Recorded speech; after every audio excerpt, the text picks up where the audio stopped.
We live. You can't talk. Because they keep on saying schedule. My bad. Ladies and gentlemen, the Knicks handle business tonight at MSG. Clean, professional win. 119 to 104 behind a monster 35-18 from Karl-Anthony Towns. Brunson was steady with 26. Bridges chipped in. Hart did the dirty work. Deuce McBride continued to prove that he belongs. But while the Knicks control tonight's game, the headlines around the league are chaotic. Chris Paul got sent home tonight. Headlines, my fault. Chris Paul got sent home tonight by the Clippers. Giannis rumors are quietly heating up again. The Knicks themselves are looking like two different teams. 10-1 monsters at home and 11-1 monsters at home after tonight's W. Boop. And 3-6 team on the road. So tonight we got questions. What clicked? What still needs to be fixed? Is the home/road split really about effort, personnel, or coaching? And and who benefits the most from Landry Shamet being out? Welcome to Knicks-ish Postgame Live. We break down the win, the noise, and everything in between. Let's cook. Let's go, Knicks. Somebody got to do it. Mic check 1, 2. Tell these rappers I'm outside, get them start acting up. I'm turning hoes to housewives, I'm cleaning the ratchet up. Do it off from boom bap the melody rap. If they can put you in the box, then you might as well pack it up. Bars having bars, no cap, I'm Attica, you a precinct. How y'all competing when y'all just decent? Your rhyme efficiency's like logic simplicity. Don't tell me how much that you black, cause I don't see it. That's it.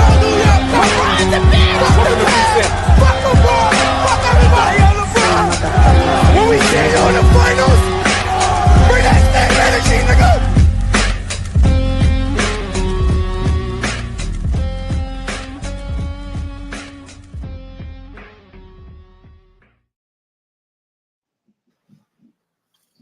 Yeah. Live and direct on your favorite YouTube screen is your favorite Knicks-ish panel. You know what I mean? Including, but not limited to, you know what I mean? The first lady of Knicks-ish, Mrs. Knicks. You know what I mean? The infamous Knickerbocker Ave. You know what I mean? Kev's already unmuted. And your favorite co-host, Kev Rodriguez, he usually say his last name. Oh. And I'm your host. I'm a spark plug. T-Tom, in the building. I mean, good W. Wait. Gotta do the maintenance. You know what I mean? If you already in the building, make sure you hit that like button. It's important. Sharing is always caring. Make sure you subscribe to the YouTube channel, Knicks-ish. Make sure you visit the Shopify, cop some merch. We just dropped some new stuff today. Quite a few articles, if I'm not mistaken. Quite a few. You feel me? There's some new merch up there. And make sure you hit up the super chat. You know what I mean? Hit up the super chat. Ask us questions so we can get directly to what you're trying to talk about. And I think that is what Fraz does. I think he does a lot. He does a lot. He does. There's a lot more, but I for the beginning of the show, I think I covered my bases. Yeah, I mean, and shout out to everybody in the chat. Yeah, I mean, shout out to everybody in the chat because he does that as well. You feel me? Everybody in the chat, we appreciate you for being here. Darlene is in the building, sis. Frankie Fingers was good. Oh my God. Uncle Paulie, Pause Police is in the building. Make sure you on your best behavior. Jimmy J1, my geyser. Yes, sir. In the building, Marlon Mayhem. Mayhem. Yes, sir. In the building. The guys are in the building. The ladies are in the building after this W. You know what I mean? Latoya Green, we see you. You know what I mean? Shout Thank out you to for joining us. everybody. Oh man, we got it. I'm looking at 42, 44 people in the building right now. Make sure y'all hitting that like button.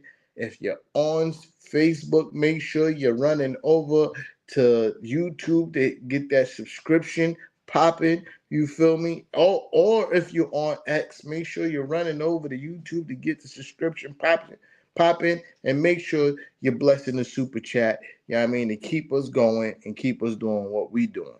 All right. So tonight we handle business the way Purple Knicks was good, was happening.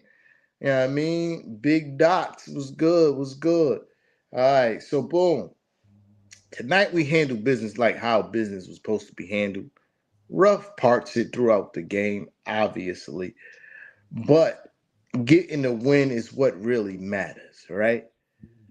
So, to the panel, obviously give me your overall critique of the game, but keep in mind to answer this question. What stood out most from tonight's game? Ball movement, pace, or defensive activity?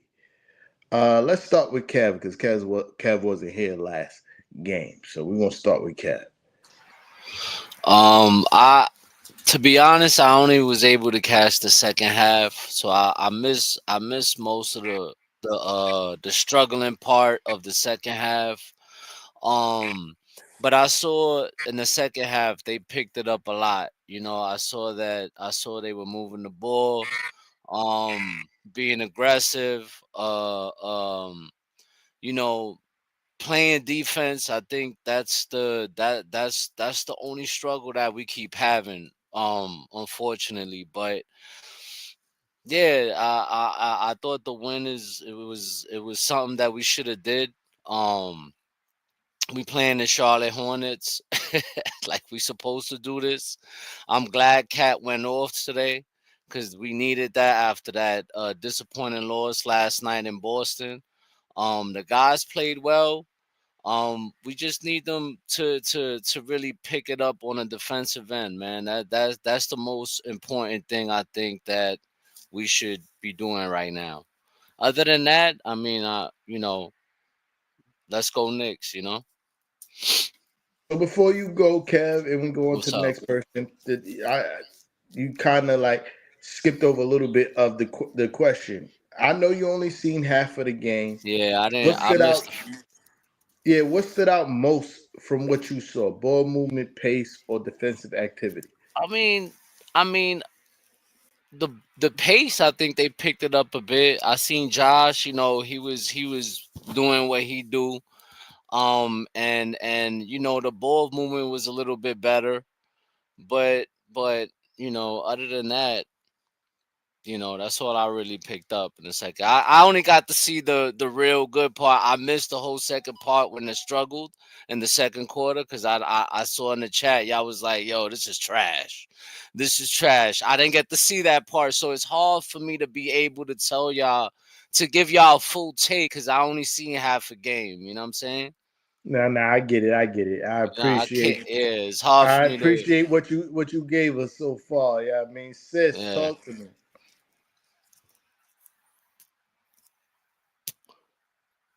You muted, sis. You muted, sis. My bad, y'all. I get that we won, but I'm far from impressed. There's no reason, zero reason the Knicks team should have allowed these Charlotte Hornets to come back from 20-point deficit not once, but twice. That is very concerning to me because, again, we can't keep up the intensity. We we get comfortable and allow teams to come back. Had this been a good team, we would have lost today. So that's pretty concerning for me. 28 assists. I'm with it. Y'all know my number, 25. But I'm gonna just be honest, because I've said it in a couple of shows. I'm over this offense. I'm absolutely over this spray 3 offense. The fact that we have guys literally not dunking the ball to pass for a 3 that then gets missed absolutely pisses me off. And the reason that happens is not because the center normally does that. It's because that's the fucking offense that's getting preached to them every damn game. And that offense is not going to win a championship. I'm sorry. I don't care. No one can tell me any otherwise, because it's not realistic that this Knicks team is going to shoot 3s at a high percentage every single game. It's not our game. And so, yeah, I'm absolutely over Mike Brown. I'm over the spray 3. And I hope that the front office sees this nonsense and doesn't just get caught up in it looks good when it's going down, because when it's not going down, like tonight, it looked terrible.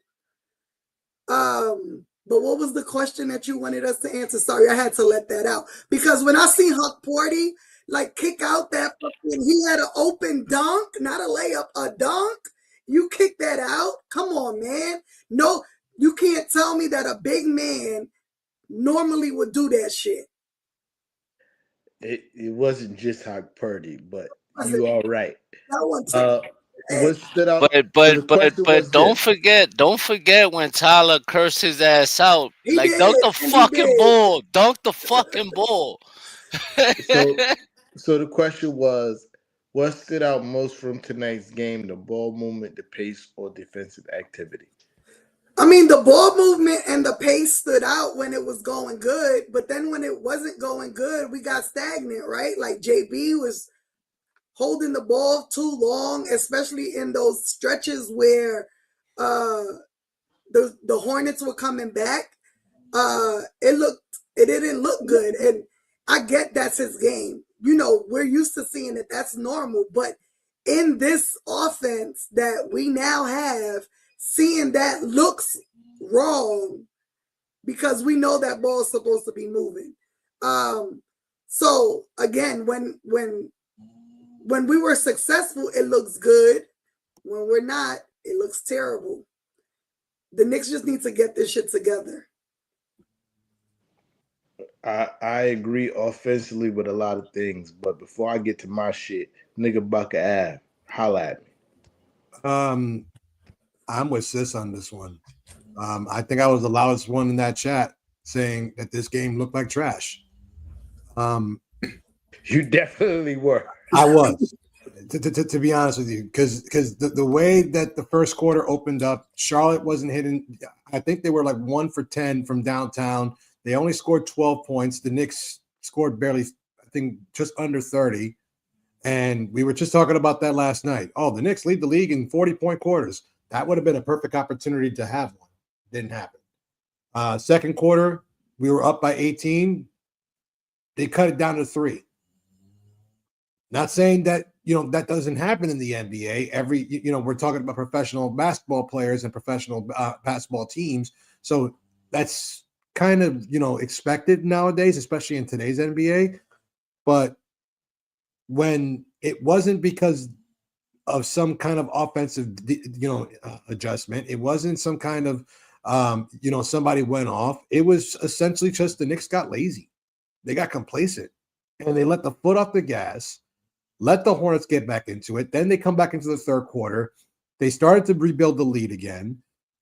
Charlotte kept on fighting back. They built the lead back up to 18, only for them to cut it down to 6. And it's like, okay, can somebody play any defense?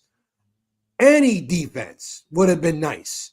I mean, I know that we're talking, we're hailing Mikal Bridges for his defensive efficiency, but he can't be the only one playing defense. He can't be the only one getting steals. He cannot be the only one that is holding his opponent accountable and keeping him honest. I didn't like a lot of the defensive intensity, from Jalen Brunson, Karl-Anthony Towns. We already know that, but the rest of the team, Deuce kind of let his guy get past him a couple of times. I thought that Mikal Bridges eventually just got worn out because he's been having to chase guys, for 2 straight nights, and then the bench really didn't hold their own. I mean, Jordan Clarkson had a couple of assignments where his man flew right by him. So even though we won, as we should have been, and we won decisively, we won by 15. The fact of the matter is that I do not like that the Knicks are, and Sis is, I'm going to keep on quoting you on this one, playing down to the competition instead of asserting our dominance, considering that we are the best team. We are the best team in the Eastern Conference, bar none. Yet here we are toying with our food. And I hear every last single one of y'all, right? So from what I'm gathering from the panel is that no one's really happy with the W. Yeah, obviously y'all happy that we won, duh, right? But the style of winning is not really, because this would have been a whole different show if we would not have won. And it's just not this game though. It's been the whole season like this, except the build up, yeah. But right now we're gonna take it by game basis, right? So here's my 2 cents. I mean, my 2 cents is this. Obviously, like y'all, I think that we should have won by maybe a little bit more than what we did, but we did still win by 15. We did let 2 20-point leads dwindle, but we still won by 15. That's not a small margin of victory. I think the second quarter of doom is starting to become a thing, which is wild. We lived through the third quarter of doom under Tibbs. Now we're kind of slowly looking at the second quarter of doom under Mike Brown, which is a wild thing to even have to think of. Defensively, it's still an issue of us in transition, which was never a thing for us before. Yeah, I mean, like, I think under Tibbs, we were pretty solid in transition. I wouldn't say that we were stalwarts in transition, but it wasn't this much of a gaper pause because Paulie is in the building and I don't want to get the pause police put on me. But it wasn't this much of a gaper as far as that part of the game, like transition defense. And now it's becoming a thing.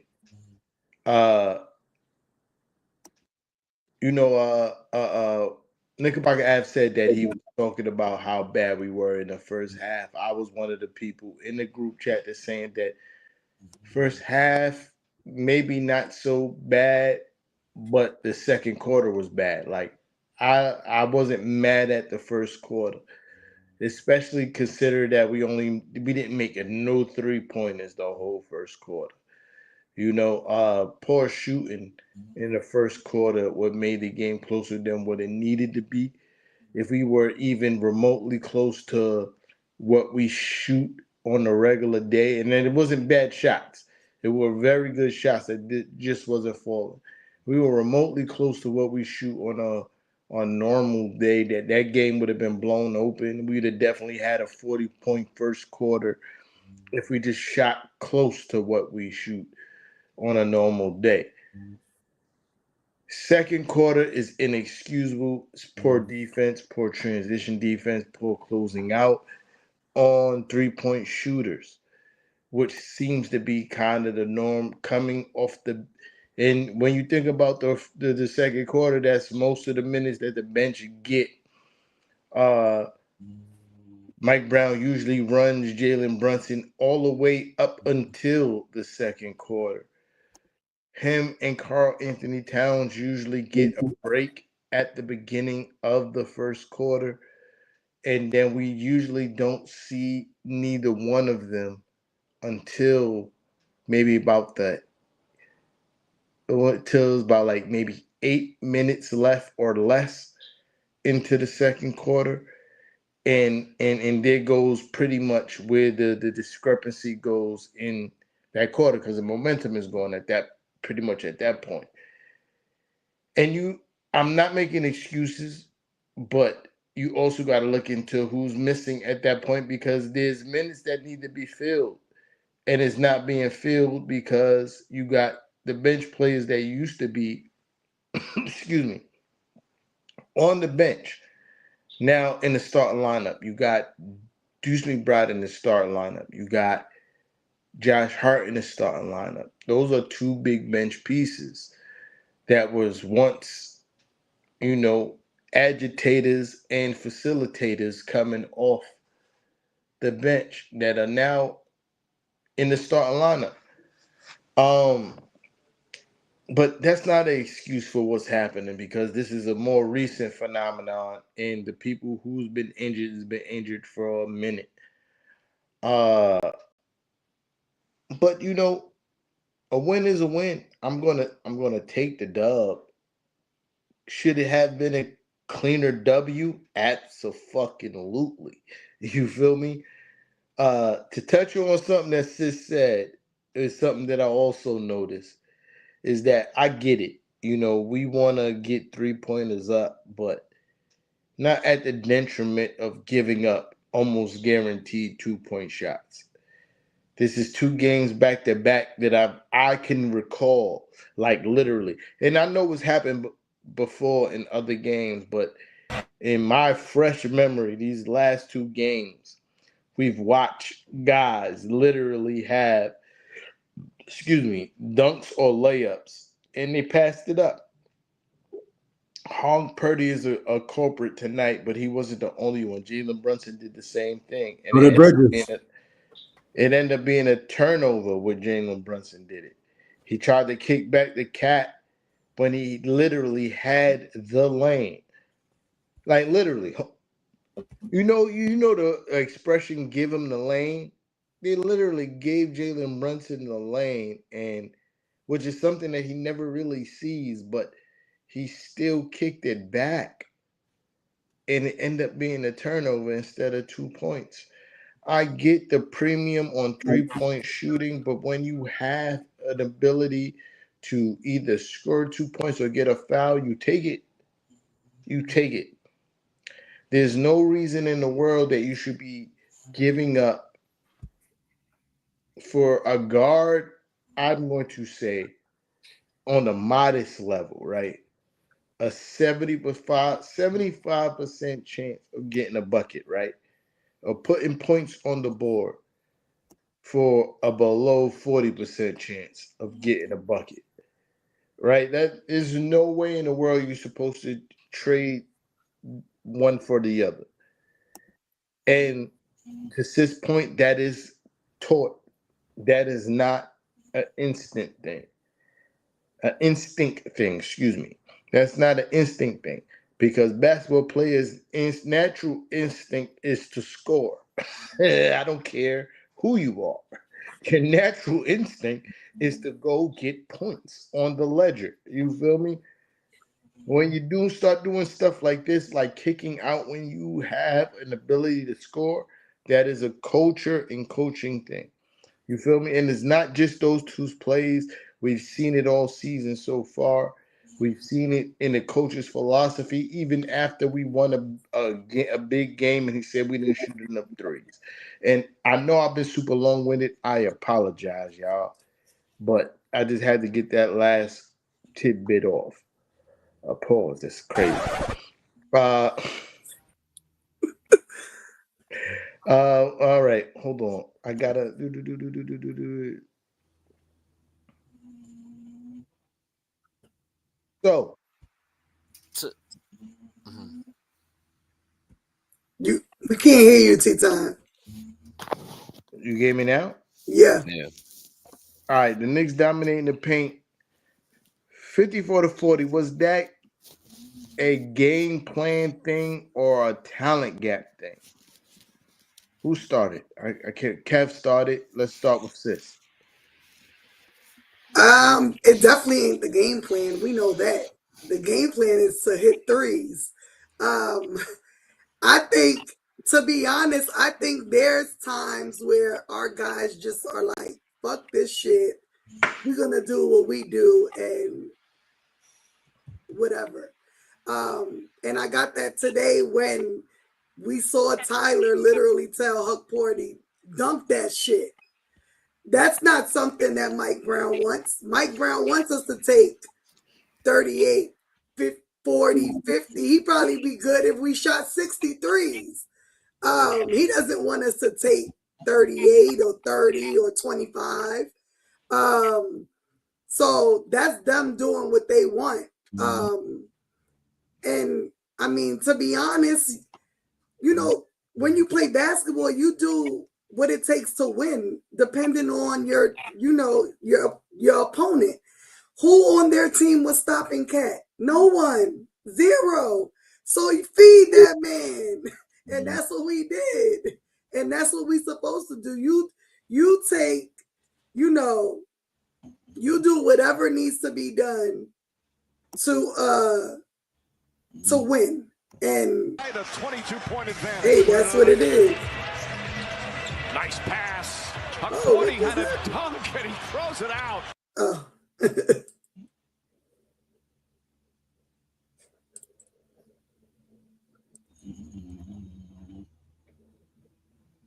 I'll add me. You said who? Knickerbocker. Oh, Knickerbocker. What was the question again? I'm sorry. Was the paint dominance talent gap or game planning? That was a talent gap. Clearly a talent gap. We know full well that this, the goal is to get to the corner, hit his shoot at least 25 to 35 threes per night. And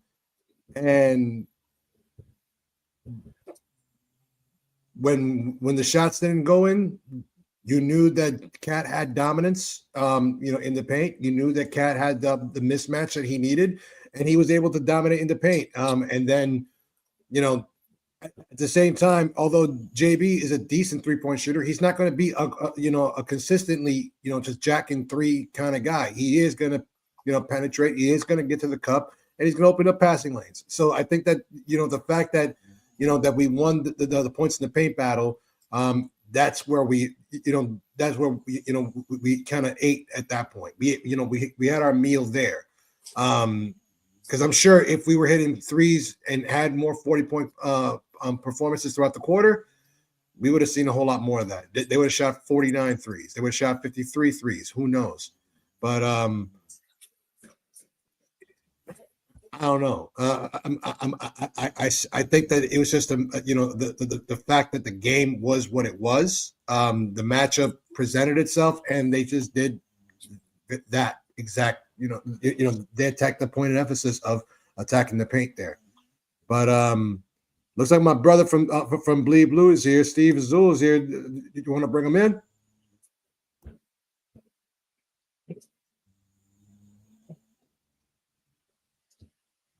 We're gonna get Kev's opinion, and then we're gonna bring him in after. All right, boss.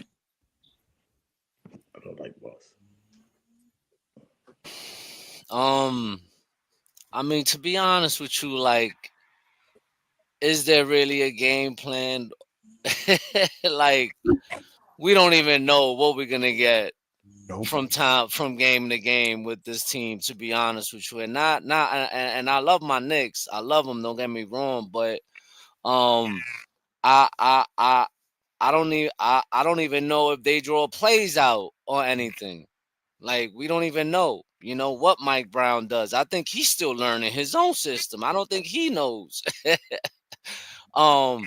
to I mean, as a team, we are shooting the three, right? Well, I think 37% from the three as a team, but to me, I think attacking the basket should be the number one goal from here on forward. And if guys, kick it out, shoot the three, whatever. But I mean, we played the Charlotte Hornets. Let's be real here. We're not playing like if it would have been one of those top tier teams, I think attacking the basket would have been way more difficult and it would have been tough.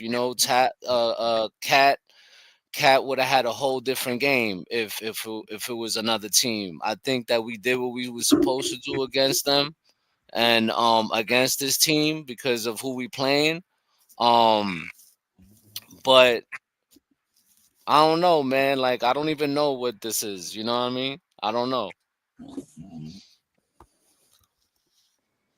Yeah, shout out to Steve from Bleed Blue in the building. Big facts, you know what What I up, mean? Steve? What's up, Appreciate you for Kev? What up, pulling T? up, homie. What You know up, what I mean? Steve? Appreciate you for pulling up, homie.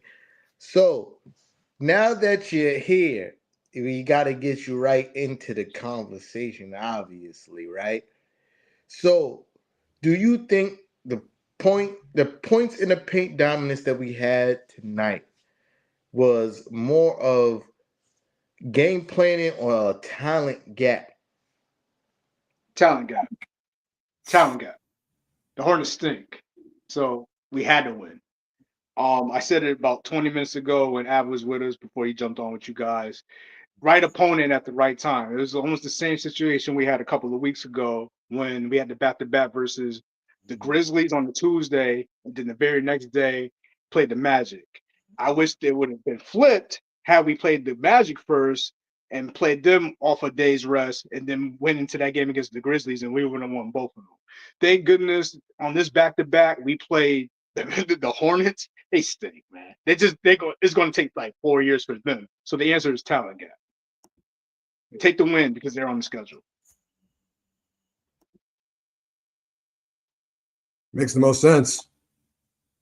I mean, you look at how most back-to-backs are. We usually, when you're playing the weaker opponent first, you beat them up, you put belt to ass, and you're feeling good. And then you're playing the more superior opponent on the second night. Now you don't have fresh legs. You're a little winded, and who knows if you're dealing with an injury? Maybe you stubbed your toe. Maybe you cracked the toenail. Whatever the case may be. Maybe you lost half a step. When you're playing the weaker opponent first, is always a problem because you have to be able to carry that momentum the next day. If you're playing the harder opponent,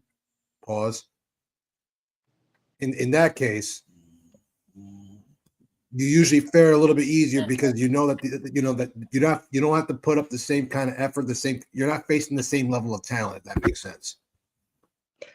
Yeah, so my 2 cents is I agree with everybody on the panel. It was definitely a talent gap. Because I don't really think that we really dominated the paint. It may look like that from the score aspect of the box score, but I felt like rebounding, especially defensive rebounding, wasn't really that great. I saw them getting way too many offensive rebounding on their behalf, the Charlotte Hornets. But I don't really think I think it was just a talent gap why we scored in the paint so much because we didn't have no other option. We shot not really great from 3-point range tonight. We had to go to the cup. There was no other option for us to win the game. If we would have kept on trying to win from the perimeter, we would have lost this game tonight. So it was definitely just a talent gap. I don't think it was game planning. Mike Brown shows that he has no interest in winning this game. any games for that matter outside of shooting 43 pointers a night. We've seen that already. You know what I mean? And that's not no hate towards him. I'm not really mad at him, but we know that's what his philosophy is with this roster, uh, which is still kind of crazy. So we just gonna hang our hat on shooting as many 3-pointers as possible.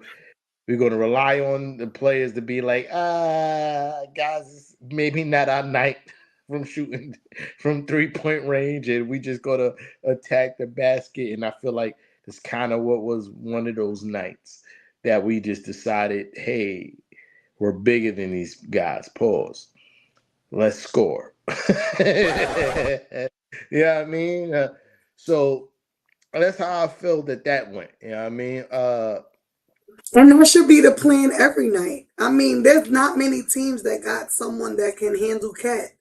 You know what I Especially mean? when he's playing at the 5. Right. There's not many teams.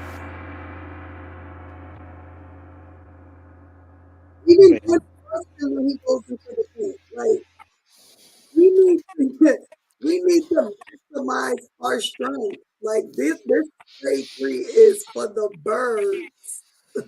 I'm so over it, and y'all know I rarely talk badly about Tibbs and all that he did that I didn't like, but never really like said I was over him. I'm over this dude, and we only 21 games in. This nonsense that he's showing us with the talent that we have on this team, he needs to get his ass gone away from this team. So here's my thing though. My rebut before we move on, right? Because we have to move on. His willingness to accept responsibility is the only thing. But what's the point of accepting responsibility if you're not changing shit? That's like saying sorry and doing the same shit the next day. No. Now the 3-point shit, that's a different story. But it is things that have been changed that he accept responsibility for. Yeah, I mean, like we all know Josh Hart need to be on the court. To do what Josh Hart does, he has to be on the court. That was one of the things that he did bad. You feel me? And he changed that. And now we're starting to see Josh Hart look more like Josh Hart. But you know what I mean? But did he change it in because that OG aspect ain't though? there? And is it gonna reverse? I wasn't finished though. I wasn't finished. It was something else that I can't remember exactly what he said that was a complaint. You know what I mean? And he was like, yo, I was the only person looking at it this way. And the entire team was looking at it another way. And I had to look at myself in the mirror and be like, maybe you're the problem. Tibbs, my guy, Tibbs is my guy. He would have never did that shit. Fuck all you guys. It's going to be the way I did it. I said it's going to be this way, and this way we're going to do it. And I'm not saying that makes Mike Brown perfect. I'm just saying it's something I appreciate. You know what I mean? I don't. I'm going to open the floor a little bit for pushback on that, and then we have to keep it moving. You know what I mean? Go ahead, Kev. Go ahead, Kev. I lost my train of thought. My bad, homie. I need to get back to it, man. My bad, homie. My bad. Yeah, I mean, I thought I didn't take up enough time to knock anybody off the pivot. My fault, homie. So, but we are going to move on. You know what I mean? We're going to move on to news around the league. The Fraz said he was going to do it, so I was going to chill tonight. Oh, I got it. It came back. It came back. All right, Listen to me. I'm gonna tell you. Yes, starting Josh Hart has helped our team, and he is doing what he's doing, but it also has affected our bench. Our numbers, our bench points has gone down since since he started Josh Hart. I ain't gonna, it has taken it. Our bench has taken a hit. To be honest with you, I love Josh, and to me, I always said I think he should be coming off the bench, because he gives that bench that energy that it don't have right now, and that's why you seeing a dip. You know what I mean? Cause he takes him and Deuce and him, Deuce and JC. I think they all I don't want to say it because I know the police is around, so I gotta figure out another word to come up with. There's a better fit there, and those guys, like, to me, they gel well together, and for some reason the bench looks way better when those three guys are coming off the bench. I mean, don't get me wrong, I think Josh could start as well.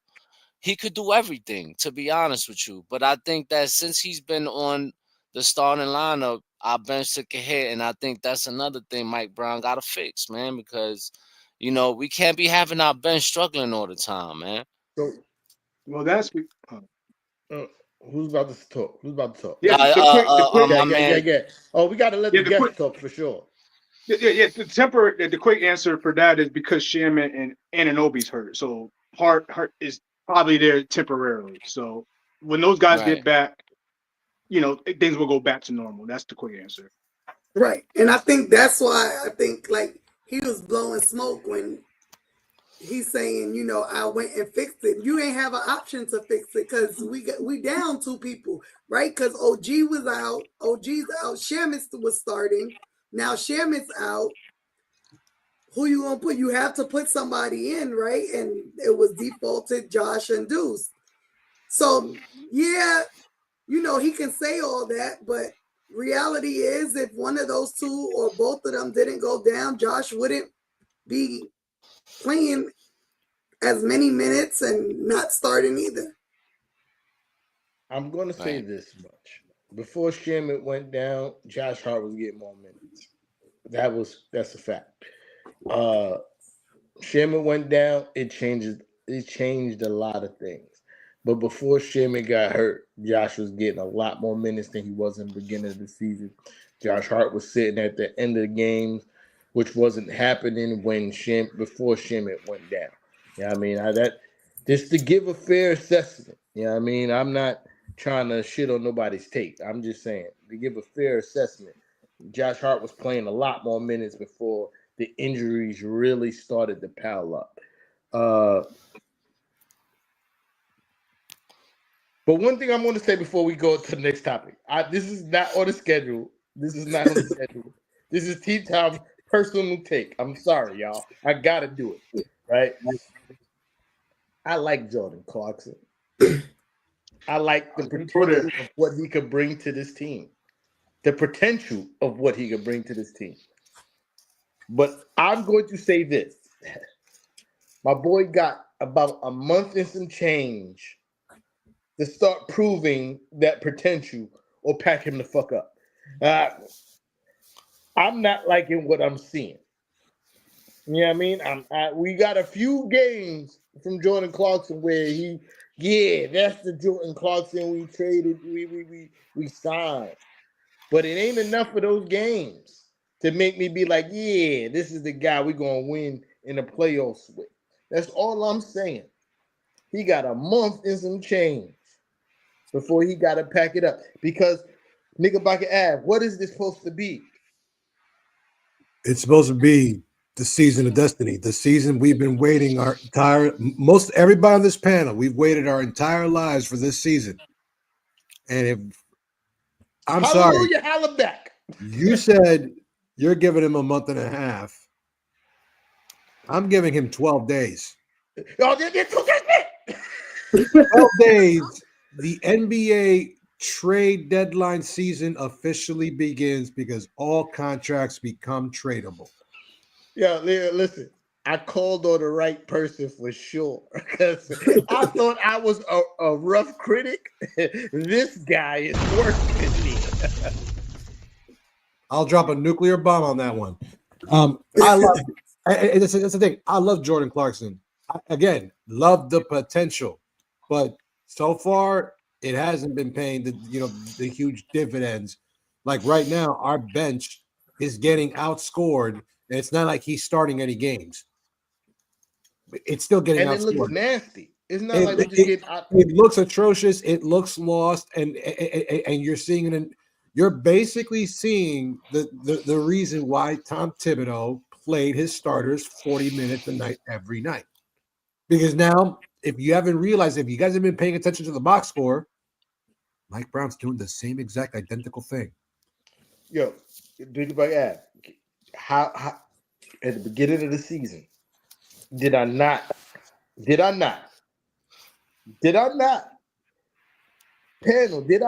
say, yo, these numbers kind of look weird? It kind of looks like, I said this once he got over that 11-man rotation, I said, hey, these numbers look weird. And all right, that's all I want to know. Steve, when you go back to Bleed Blue, right? And guys start talking about the rotation numbers are looking kind of familiar. I just need you to say, my boy T-Tom over at Knicks ish said this months ago. That's all I need. That's all I need. I got two things to say. You know, but to defend Jordan Clarkson though, Absolutely. Right? To defend Jordan Clarkson, bro. Like, that's what we do. We get fair shakes. Pause. Hey yo. Yeah, that was an Ayo. That was definitely an Ayo. That was an Ayo. Yeah. That was like a Ron Simmons damn.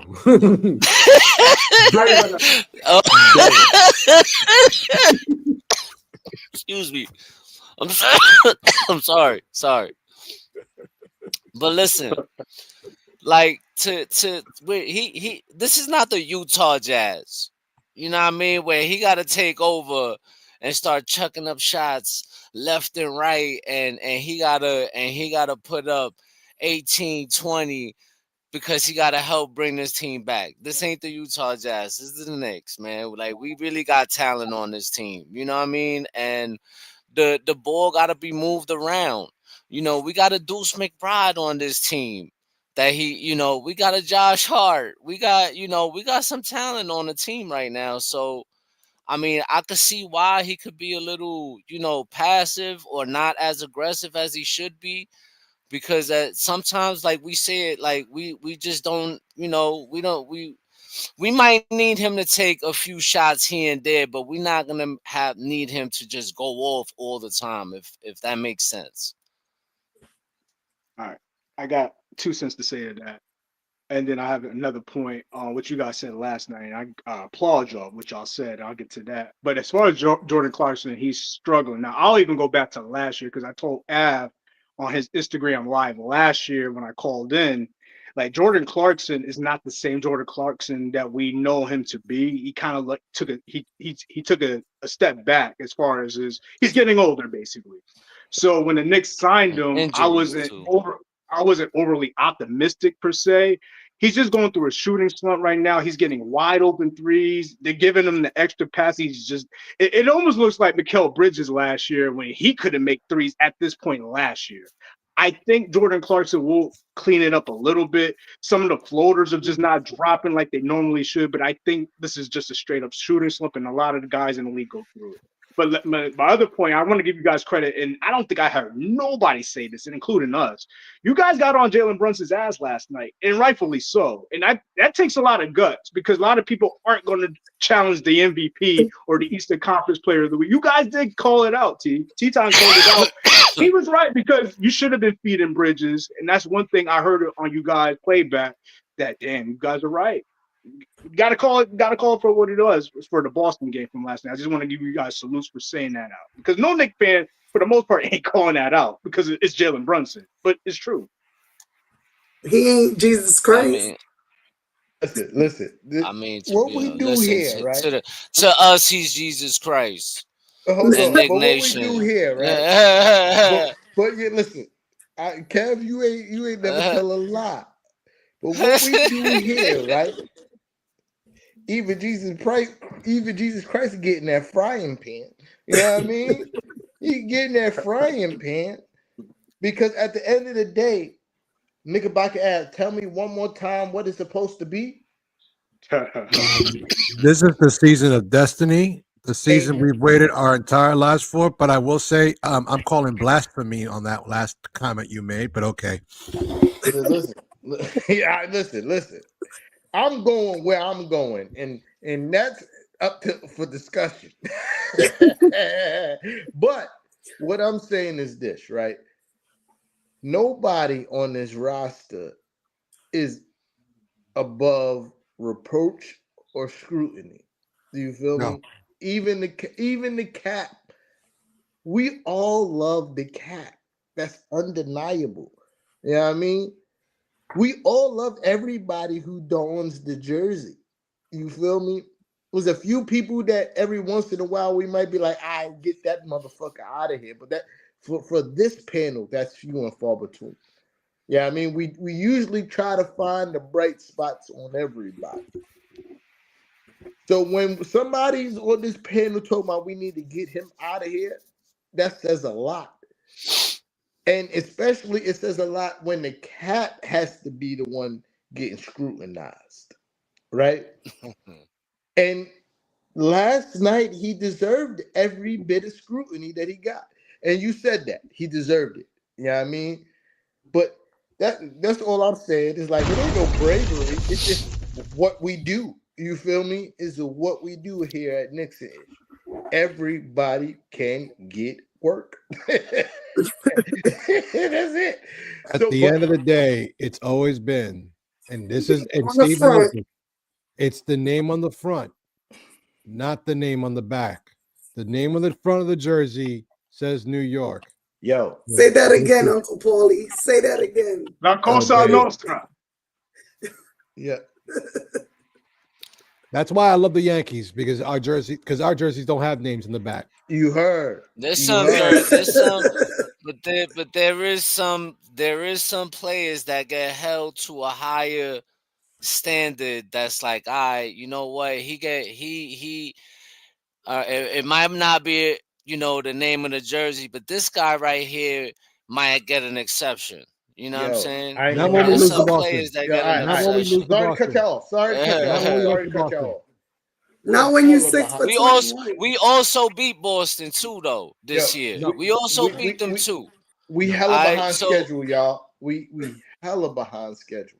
Like hella. We still talking about like the kind of game shit.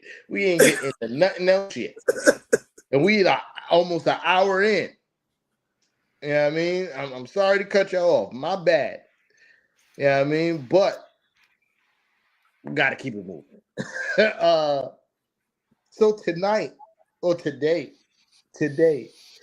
we got the news. This is probably gonna be red. Fred said he was gonna do it. He's not here, so I'm probably gonna do it. So I'm gonna let y'all talk first. Just know, nigga, about app probably gonna have to be ready on the button. Already am. Today we got the news that Chris Paul was sent home by the Los Angeles Clippers. He was set to finish his career. He announced that he was going to retire at the end of the year and was set to finish his final year as a Los Angeles Clipper. As he self-proclaimed, said he was doing whatever it took to get back to Los Angeles Clippers for this season. And they sent him home. My question to the panel is this: how bad is this a look for the Clippers versus he was just a conflict of what the Clippers was looking for from a leadership position? I can't remember who went last, so don't get me to do it. Let's go, Steve. Why don't you lead off this one? Nah. I just found out about this shit tonight, so this is news to me. But I'm not surprised Chris Paul is at the end of his rope, talent-wise. I mean, just go back to the tape of when you saw Chris Paul come into the league from Wake Forest, and he got signed by the New Orleans Hornets, and they had that weird situation. They were bouncing back and forth between New Orleans and Oklahoma City. Go back to how he played at that time. I mean, he was literally the best point guard in it, like 2007, 8, 9. Like him and Nash. Nash won MVPs, but Chris Paul was a dog, man. The handles, the shooting, the assists. Then he goes to the Clippers when he was, paired up with Blake Griffin and DeAndre Jordan. I say all this to say, so I could pass the mic. He's just not the same version of him. He had a very good career, and he's going to get into the Hall of Fame because the NBA Hall of Fame is the weakest Hall of Fame of the four-team major sports. So he's going to get into the Hall of Fame. It is what it is. No championship, but the NBA's the Basketball Hall of Fame in Springfield, Massachusetts. Everybody gets in, and Chris Paul's going to get in, so he's good. So as far as Hall of Fame legacy. Whoever wants to fill in after, and then I go from there. I think it's bullshit. I really hate when teams do this shit. Like, you knew he was at the end when you signed him, right? So why sign him and then do this after he announces that this is his last season, he's going to retire? I feel like someone like him deserves, to get that retirement tour. And for you to, take that from someone is kind of fucked up. And it gives me, and I'm not a Clippers fan, but it gives me when the Knicks did the bullshit with Patrick Ewing. You know what I mean? The man done gave his all. Pat gave his all to us. CP gave his all to the league. You know what I mean? And this is how you end it. Like, this is why players don't give a fuck. And they do what they want to do, because at the end of the day, time after time after time, we're shown that this is a business and they don't really give a fuck about you as a player. And so, I mean, I hope someone picks him up once they waive him and give him the respect he deserves. I mean, everybody deserves to go out, especially when they gave so much to the league.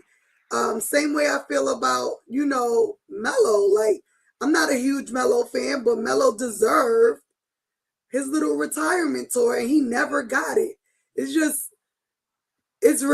unfortunate. It's unfortunate for him. And again, I hope someone picks him up to, although he may not give on the court, he could still be like that player coach for a young team or any team, really. Knickerbocker ass.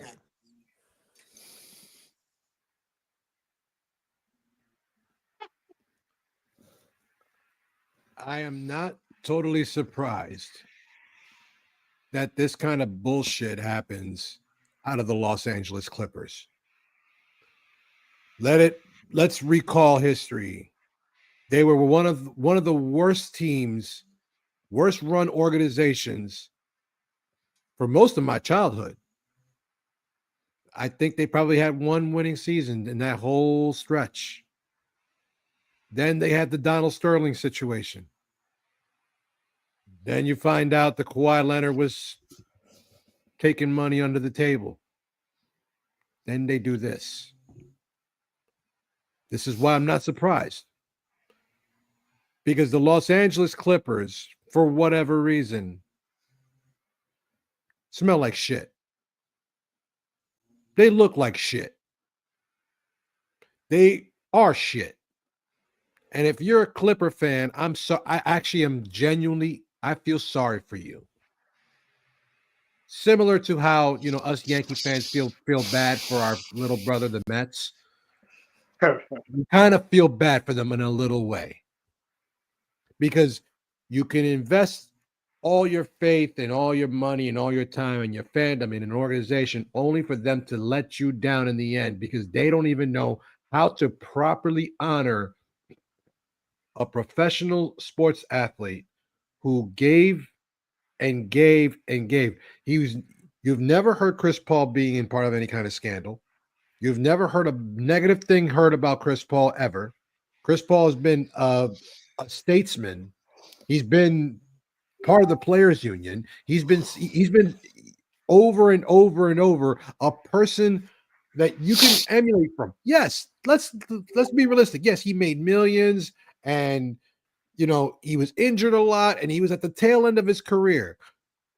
And honestly, he probably should have retired last season. But at the end of the day, when a once in a lifetime kind of talent comes into the league, shows out, does what he does, and then gives his announcement that he's going to retire, only for him to be sent home by the organization. Also because, there's some kind of dissension between him and the coach, which that happens. But Ty Lue, it would have been just one more season. Just one. And more often than not, like I said, he's been plagued by injuries over the last 7 years of his career anyway. How much of that was he really going to be part of? So the Clippers, as an organization, can get this for fucking over a true fire Hall of Famer, a true fire, statesman, a great representative of what a professional athlete should be. Mr. State Farm himself. I don't care how you want to look at it. You can clown about it all you want. Chris Paul deserved better than this, and the Clippers fucked that up. Sincerely, from a Knicks fan. Kev, before I go on my rant, please. I mean, I think a lot of y'all said everything, but we talking about the Clippers. They're like the Brooklyn Nets of the West Coast. Nothing but drama. What do for them to do that I think ain't he like the best Clipper of all time? He's like probably the best Clipper of all time, and that's how you treat the best player of all time of that organization. It just goes to show you that the Clippers have no class, and there's a lot of drama probably going on in that locker room. You got guys like James Harden, Kawhi Leonard. You don't know how the chemistry of that team is looking right now in the locker room. There's probably a lot of bullshit going on, a lot of back and forth, and it was toxic, most likely. We won't never know. But I'm not surprised that the Clippers did something like this. It's nothing new. This ain't gonna be the first or the last time this ever happens. We're probably gonna hear some more drama later down the line.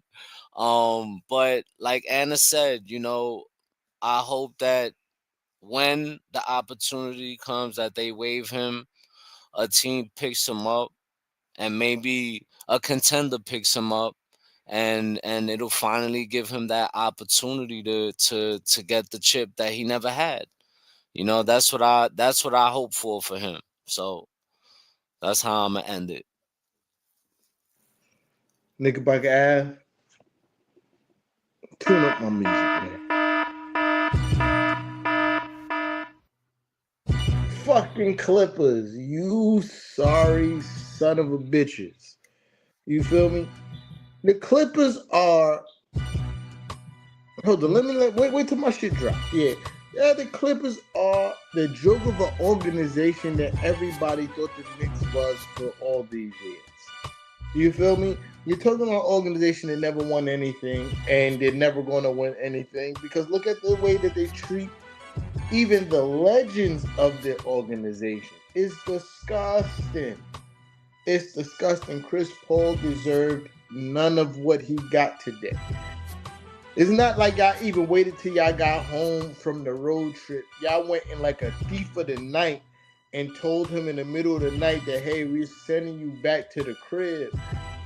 Chris Paul didn't deserve none of that, because what? Chris Paul has been the same person he's been his whole entire time in the NBA, holding everybody accountable. Not only just the players, the front office and the coaching staff. from what I've heard, I'm not saying that I got insiders. That's not what I do. That's corny. I don't have insiders. But what I've learned from the internet is that Chris Paul and Tyrone Lue hasn't spoken in weeks. They haven't spoken to each other in weeks.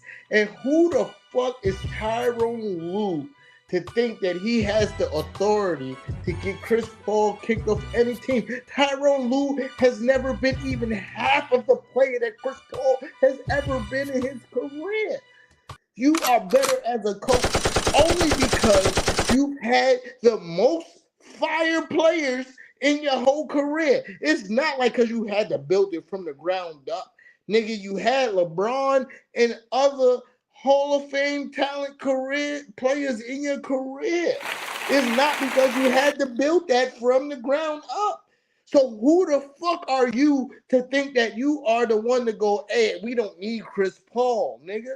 Yes, you need Chris Paul. You know why? Because the Clippers are absolute shit show of the NBA. You have Kawhi Leonard, you have James Harden, and you motherfuckers still stink ass. Funky, stinky ass. Not just stink ass. Y'all funky, stinky ass. Bum ass. You know what I mean? Funky, stinky bum ass. That's what y'all are. And you won't treat Chris Paul in this manner. It's disgusting. It should never happen. It's Chris Paul.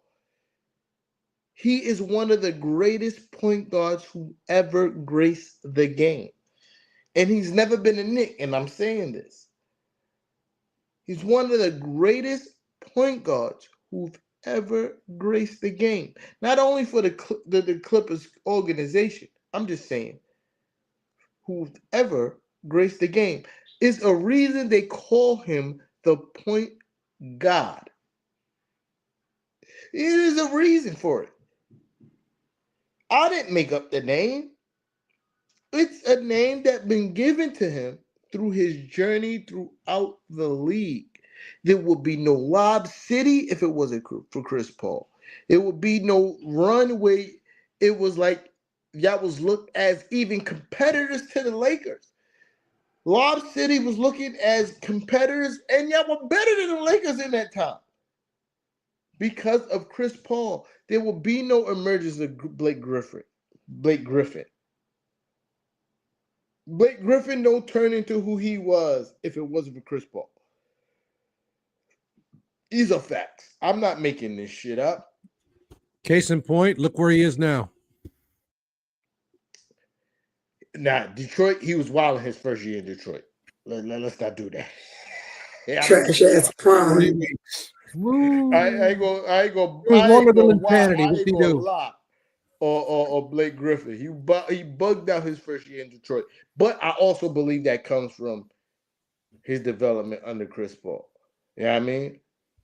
Look at Chris Paul when he went to wherever he went in the prime of his career, somebody else turned into a different monster. Look at James Harden playing with Chris Paul. Look at Blake Griffin playing with Chris Paul. Look at Victor Wembanyama playing with Chris Paul. Man, Mikal Bridges played really good under Chris Paul. Devin Booker, DeAndre Ayton. You hear what I'm saying? They went to the finals. I think they went to the finals. Yeah, they went to the finals. You hear what I'm saying? So the treatment because of the executives, because this is what I'm gathering. I don't know if it's true or not. I'm not an insider. But from what I'm gathering, the insiders don't like the way Chris Paul was fucking talking to them. Is what got Chris Paul sent home and robbing that man of his fucking farewell tour. Well-deserved farewell tour. Every stadium he went to after he announced his retirement, he deserved that standing ovation. It's fucking Chris Paul. It's Chris Paul. We're not talking about Paul Pierce. We're talking about Chris Paul. It's a big difference. Because out of all the other players, you usually have like a negative connotation with them. Like there's like some hate. I don't know any fan that has a negative thing to say about Chris Paul other than, he's injured sometimes. Aside from that, what negative thing can you say about him? You know what they always say? He's the point guard. Yeah, I mean, the only people who have negative conversations about Chris Paul is players who played against Chris Paul. Yep. Yeah, that's it. Even DeMarcus Cousins, who himself admittedly said he still hate that guy, said he deserved his flowers, think that is wrong what happened to Chris Paul. Mhm. Yeah, I mean, and that says everything that you need to know. It's disgusting. I'm not a Chris Paul fan. I am a Chris Paul fan. Like I like. I was dying in for his him to prime. come on the Knicks every time he was available. I remember that. Yeah, so Everybody I'm was not like, going. "Yo, we need to pair him with Melo." Yeah, I'm not going to say that I'm not. I wasn't a fan of his game. Absolutely was. Yeah, I mean, I don't think anybody deserved what Chris Paul just had to go through, especially a legend of his stature. First ballot Hall of Famer. You're talking about a first ballot Hall of Famer. You knew he was going to be a shadow of himself when you signed him. You knew this. Everybody knew this, right? But to do it the way you did is disgusting. Disgusting. I'm not done with the topic. I know we super behind schedule, but I'm not done with the topic. I gotta ask the panel something else, right? Just so I could tie it into the Knicks. I got to. Yeah, I know I got to.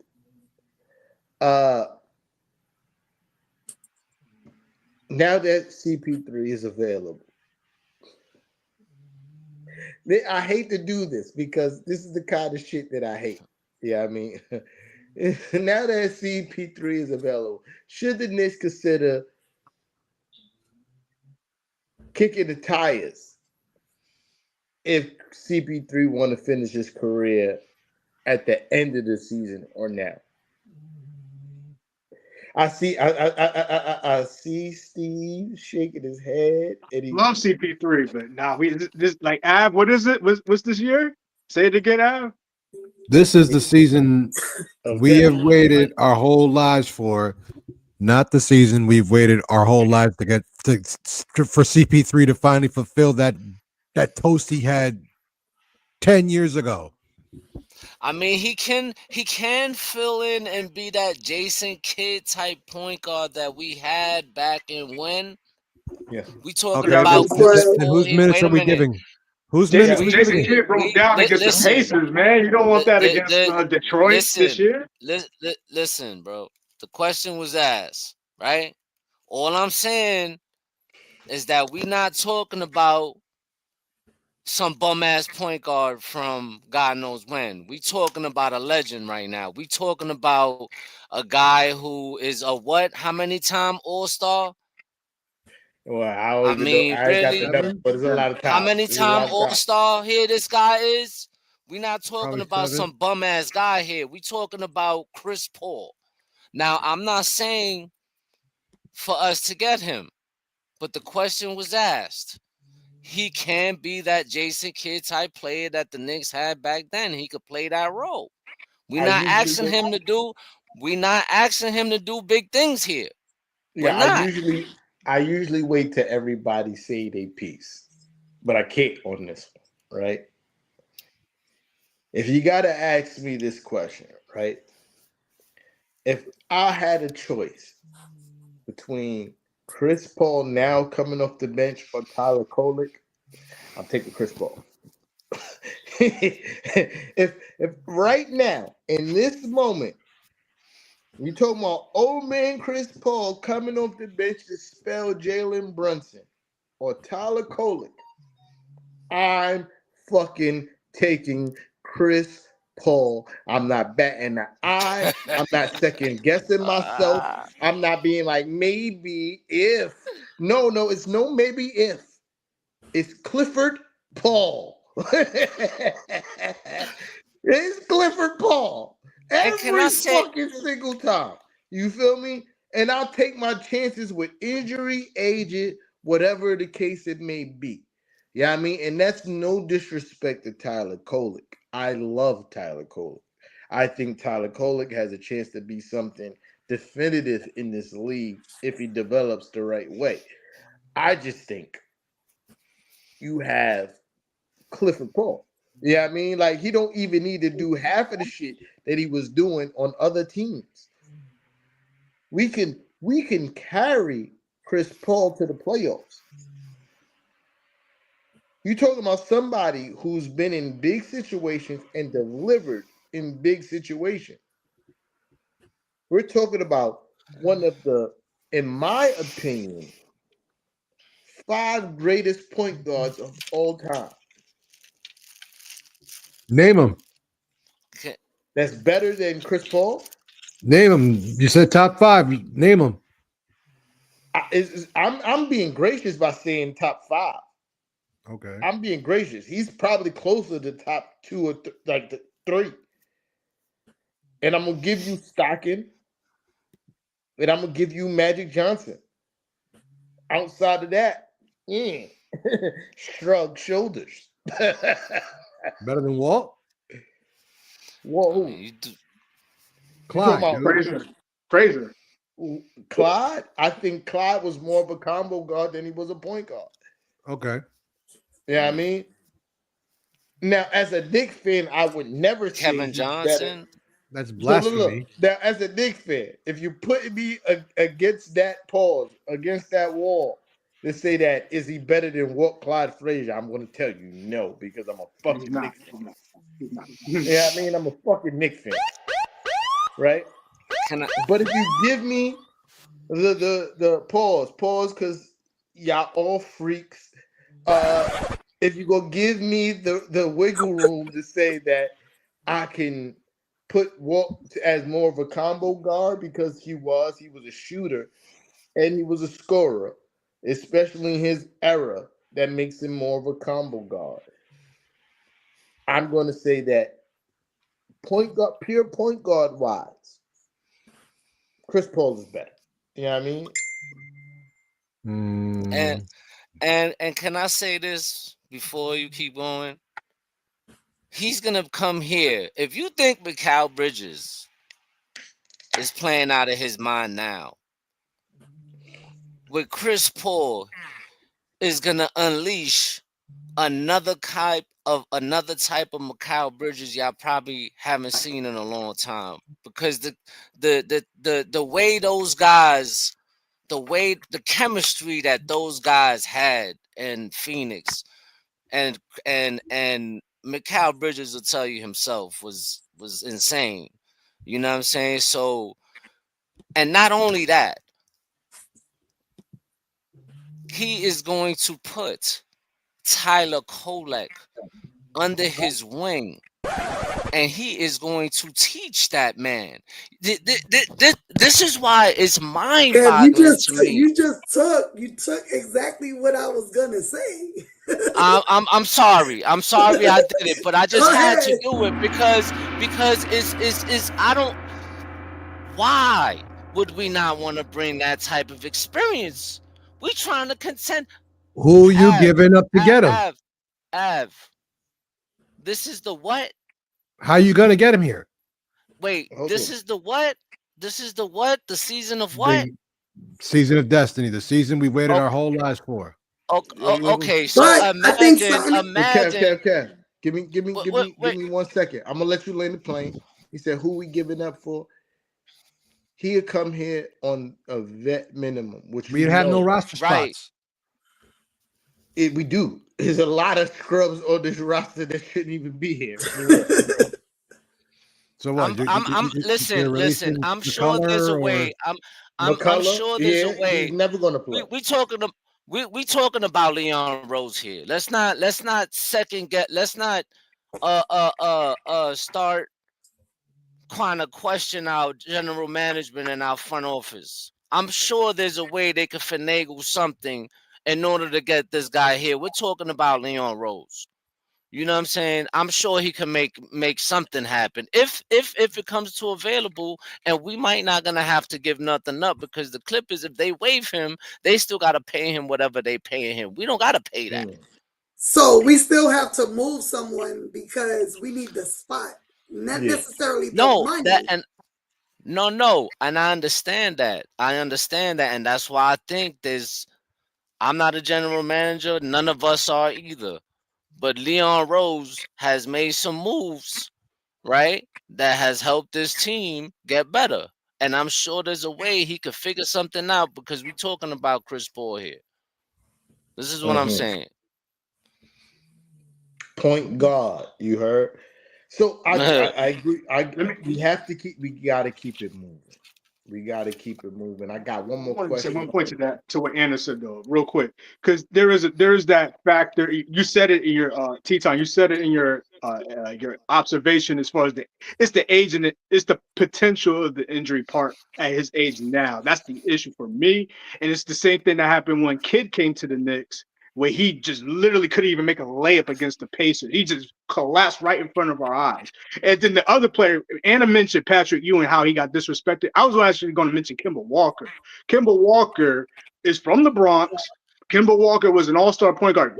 I'm not saying he's CP3 on a pro level, but my point is when he got to the Knicks, he was shot. So that's the dilemma with your observation as far as the injury that I'm concerned about. Can he hold up? And that's the part you have to analyze in physicality, durability.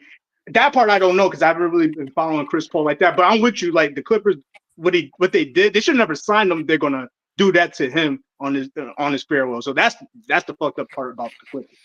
Let's see real quick, right? I think the situations are different, right? I don't think we need to play Chris Paul heavy minutes for us to still be successful. Excuse me. I don't think that is a situation where we got to get rid of Tyler Kolek for us to still be successful, right? I think that we can limp Chris Paul into the playoffs and then be like, all right, we got you here. Do what you do, right? You got 5 minutes. You do what you do. Not even 5 minutes. I think we can give him way more than 5 minutes. I get what you're saying. It was funny. I get it. Yeah, I mean, not to let the joke, go over my head. I get it, but I'm trying to keep my train of thought. My fault. Yeah, I mean, I think that we can get him to the playoffs where he can still be super effective. Yeah, I mean, Tyler Kolek has limited, playoff experience. Even if we get back healthy, it'll still be a benefit to be like, all right, we still got Chris Paul. Somebody not only that can open up the offense for everybody else, but still can hit those middies in big situations, coming off the bench. And how fire of a story would that be, right? On the closing of such a great career that is void of a championship to help us franchise such a story franchise that's avoided of a championship to make this ultimate culmination. The NBA loves stories, man. They love stories. You feel me? So that's right. I think that they're probably working our advantage. I don't know what's going to happen. Us just talking about it is definitely a pipe dream. I think Chris Paul is probably going to ride off into the sunset. I think he just wanted to go back to California to retire. We won't hear about anything else until he gets on Melo's podcast, and then he'll tell us what happened. Exactly. right. And I'm gonna tell you right now, I would not doubt that James Harden is behind this all. I wouldn't be mad either because bro. you know why? I would not doubt everywhere he go. Huh? I think he's the reason why Chris Paul's left the Rockets the first time. And that's what I'm saying. Exactly. And then you leave you Brooklyn turmoil, Philadelphia turmoil, Clippers right now turmoil, bro. And they still suck. That's all I'm saying. And they All right, trash. let's Can keep I it just going. We 2 almost an seconds hour on and a it? half in. I'm sorry, sis. Go ahead. And y'all talking about what he does, what he can do on the court.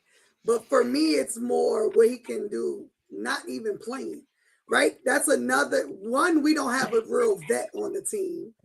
2, his vision for the game brings so much to a team like this. And Kev took what I was going to say, but having one of the best point guards to ever play the game, then pair him up with one of the best point guards currently in the game to both mentor Tyler Kolek would be undeniably a great thing. I mean, Tyler Kolek will only become 100 times better than what he is.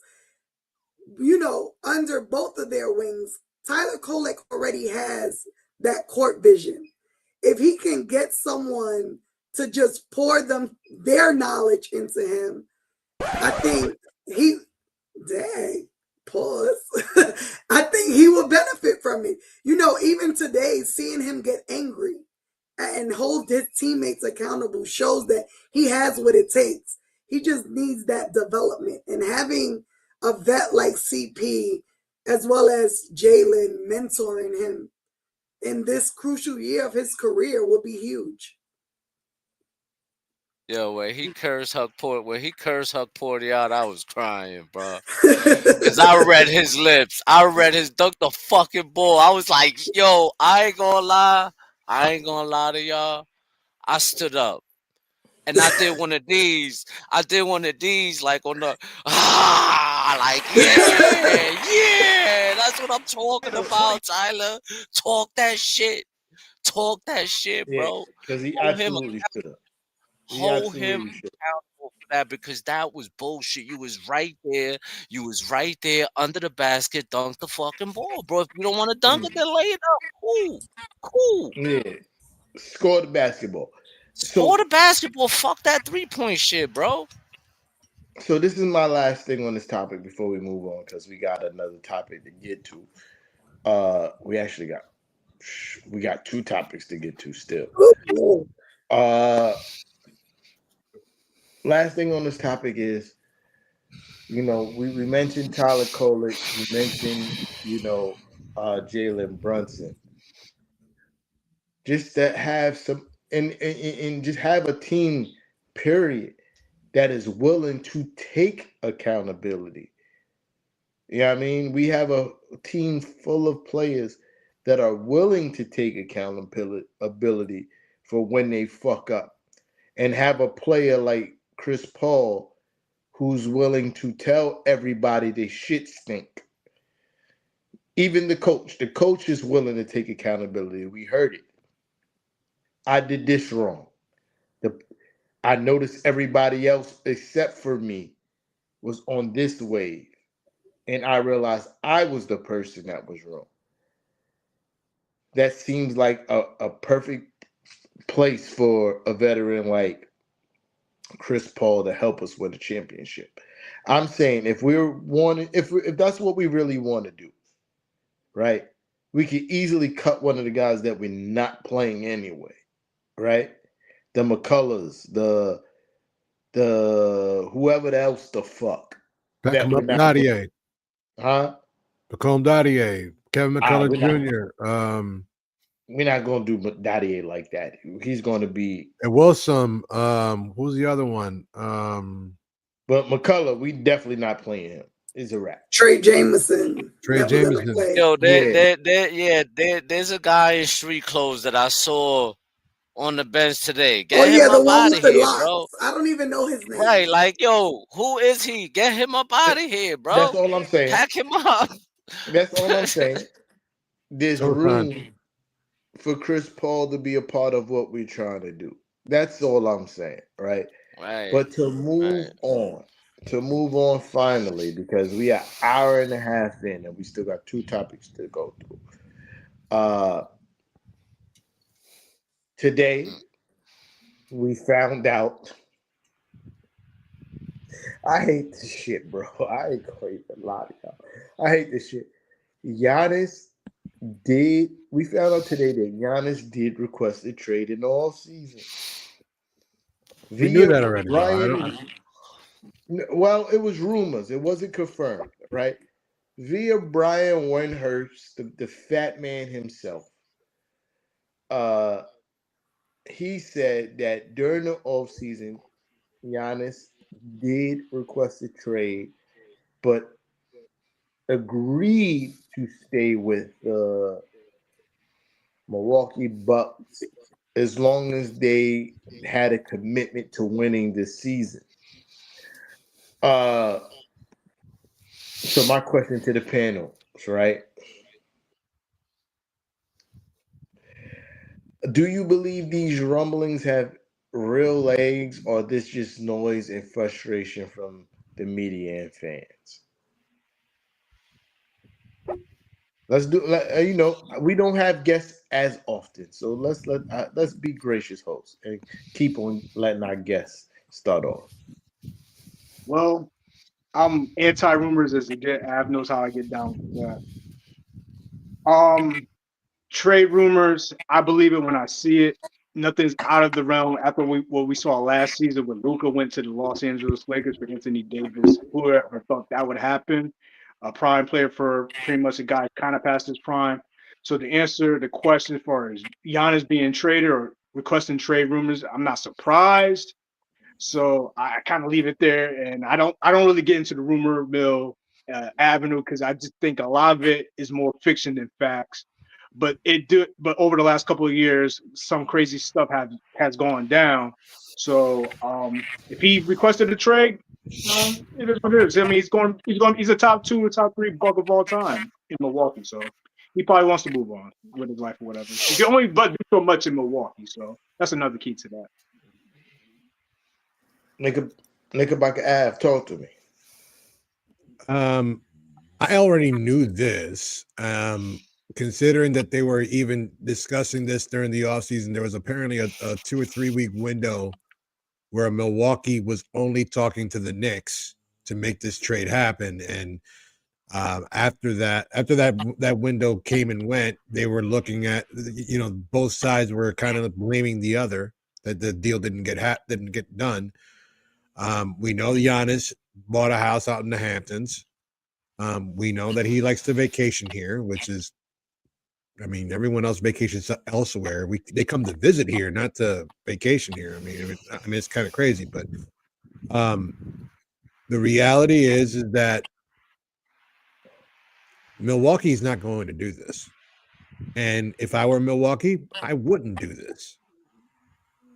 There is no rule in the book that says that I have to do this if I'm Milwaukee. They have this man contracted for another two more years. Where then after, I think it's in the middle of next season, then he can sign a $280 million extension of some sort of like that. So Giannis can cry foul all he wants until I get a team that offers me a deal that's like a sweetheart deal, like a Danny Ainge type deal, where I'm getting 33 draft picks and 2 young stars who are ready to help me compete and win a title. Giannis, you can cry all you want. You go to the other end of the bench with all 3 of your brothers that they're all on the Milwaukee Bucks.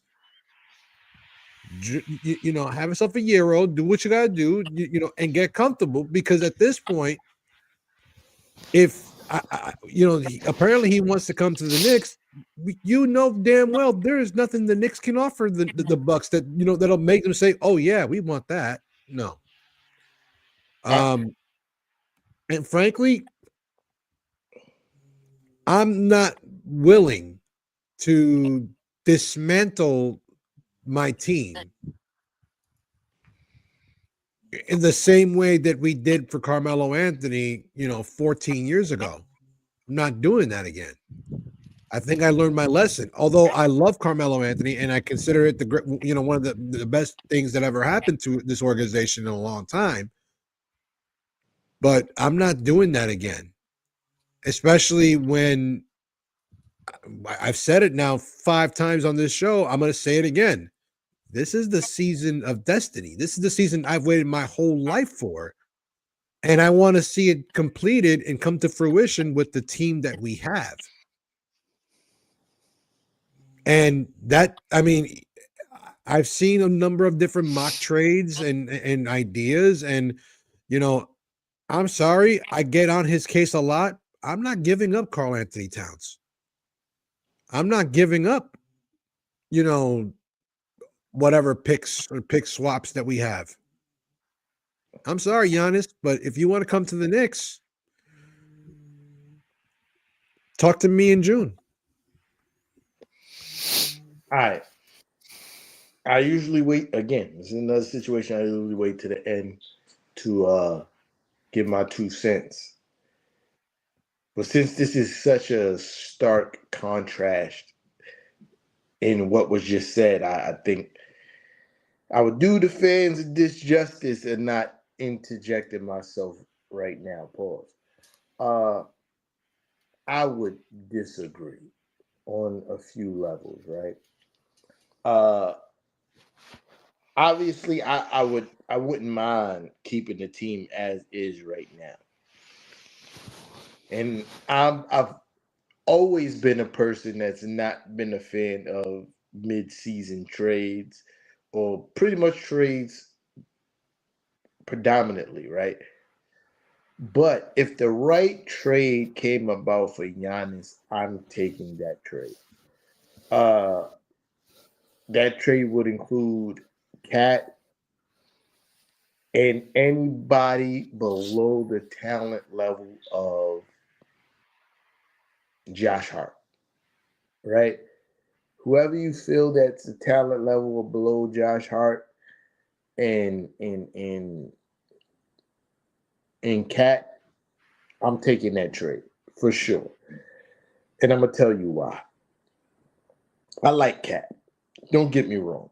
Love Cat. I love what he brings to this team. I love his skill set. But Giannis Antetokounmpo is a certified fucking killer. Certified killer. That man has one level and is destroy whoever he's trying to play. And I love that. Cat doesn't have that level. Yeah, I mean, I'm waiting for it to happen. Every time he plays elite level talent, we're missing Cat. You feel me? We're missing Cat. And I believe he could get to that point where he shows up when we need him the most. For us to win the championship and fulfill the season of destiny, I need him to be able to destroy all level of talent. I haven't seen it yet. You feel me? He plays great against lower level talent or being guarded by people who's not nearly as half as talented as he is. But that doesn't matter to Giannis. You feel me? It doesn't matter to Giannis. Giannis is going to try to kill whoever's in front of him. And not only is Giannis a good offensive player, he's defensively, he's elite. He's elite defensively. You feel me? So, again, I reiterate my original statement. I am perfectly fine with the way the team is now.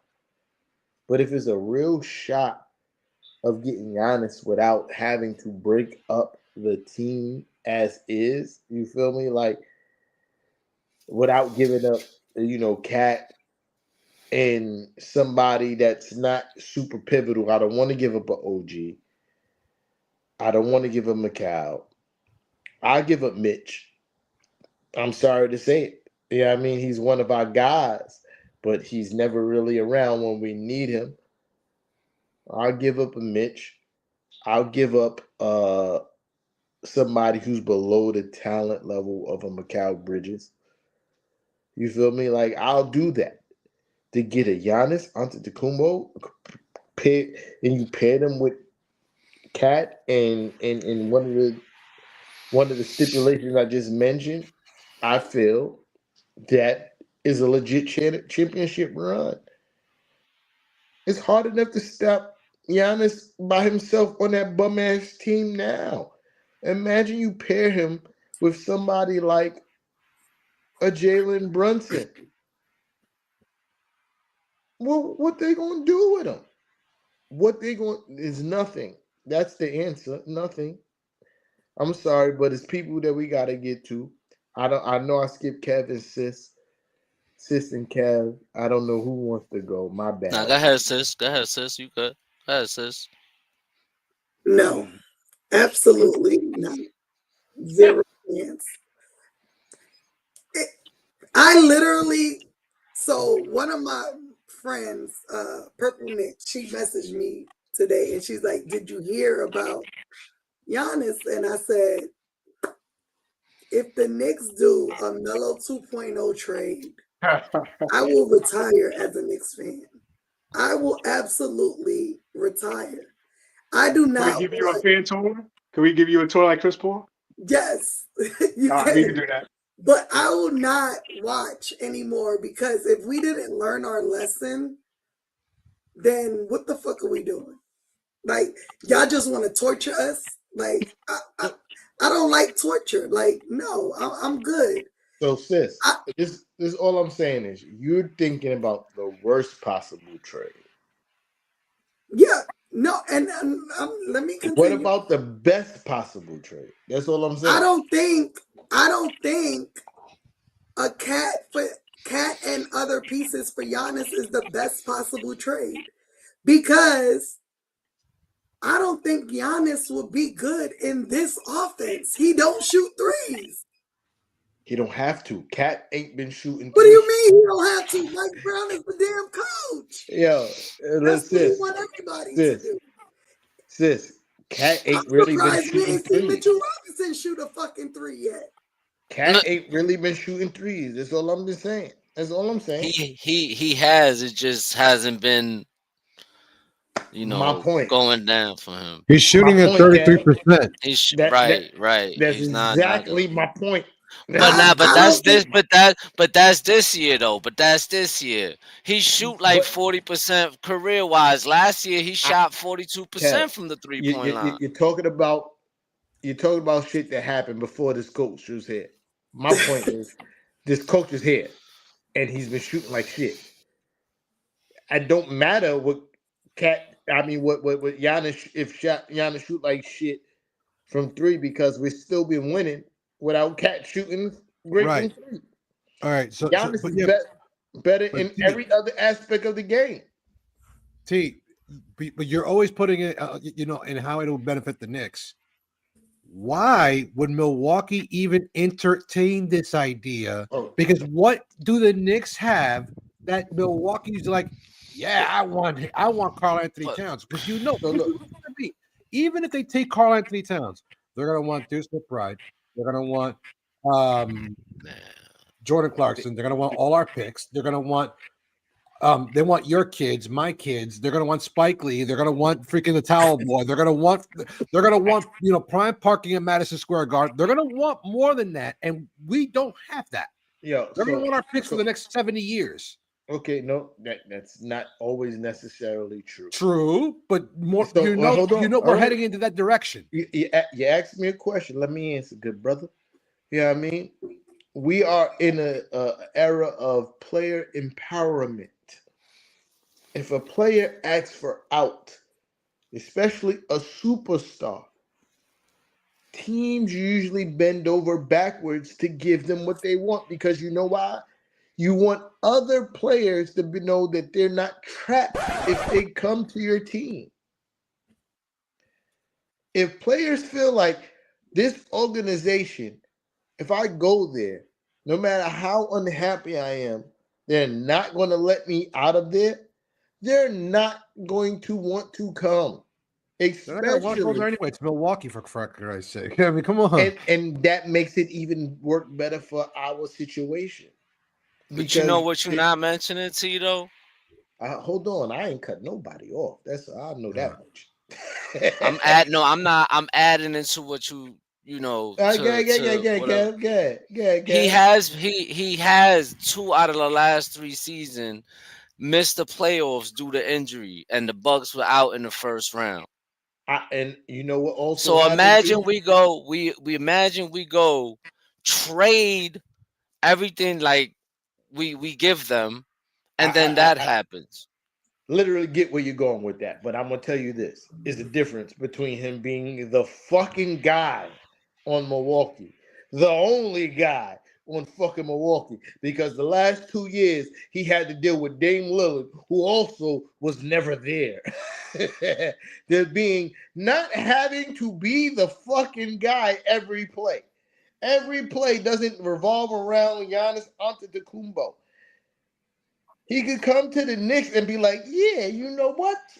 I don't have to go balls to the wall every time I step on the court because I have somebody in Jalen Brunson who can score. I have a team around me who can score the basketball.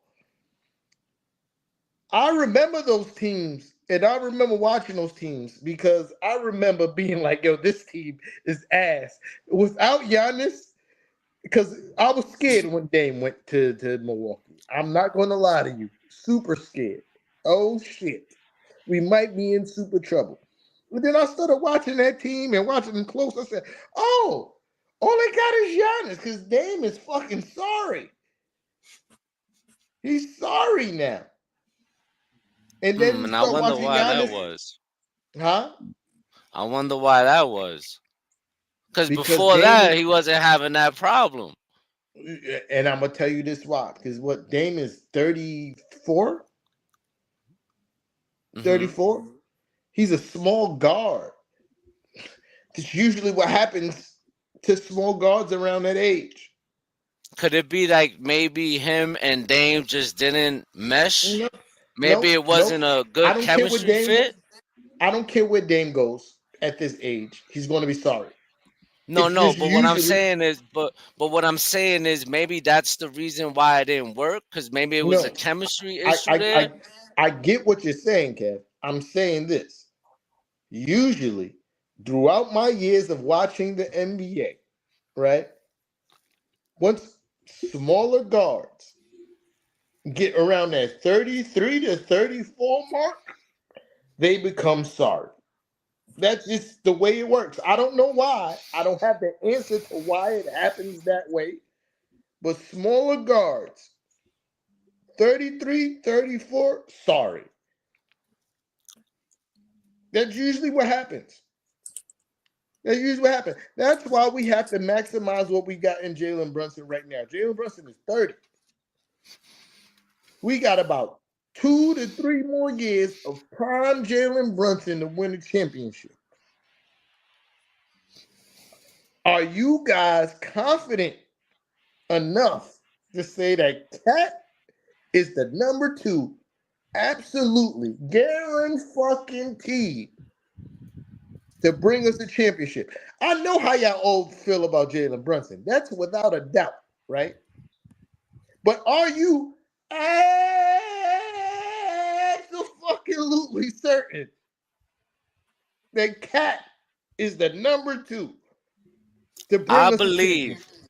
Listen, I think Cat is the number 1. I believe that offense runs through Cat. He is the number 1. Listen.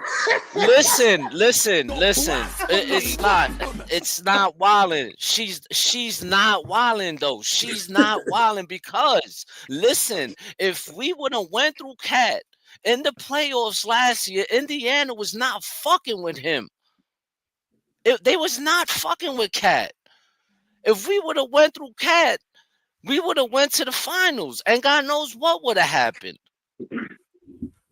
I could tell you. So I don't know. I'm gonna tell you this, and I'm gonna side with both Anna and Av on this. Fuck Giannis. Stay your ass in Milwaukee, okay?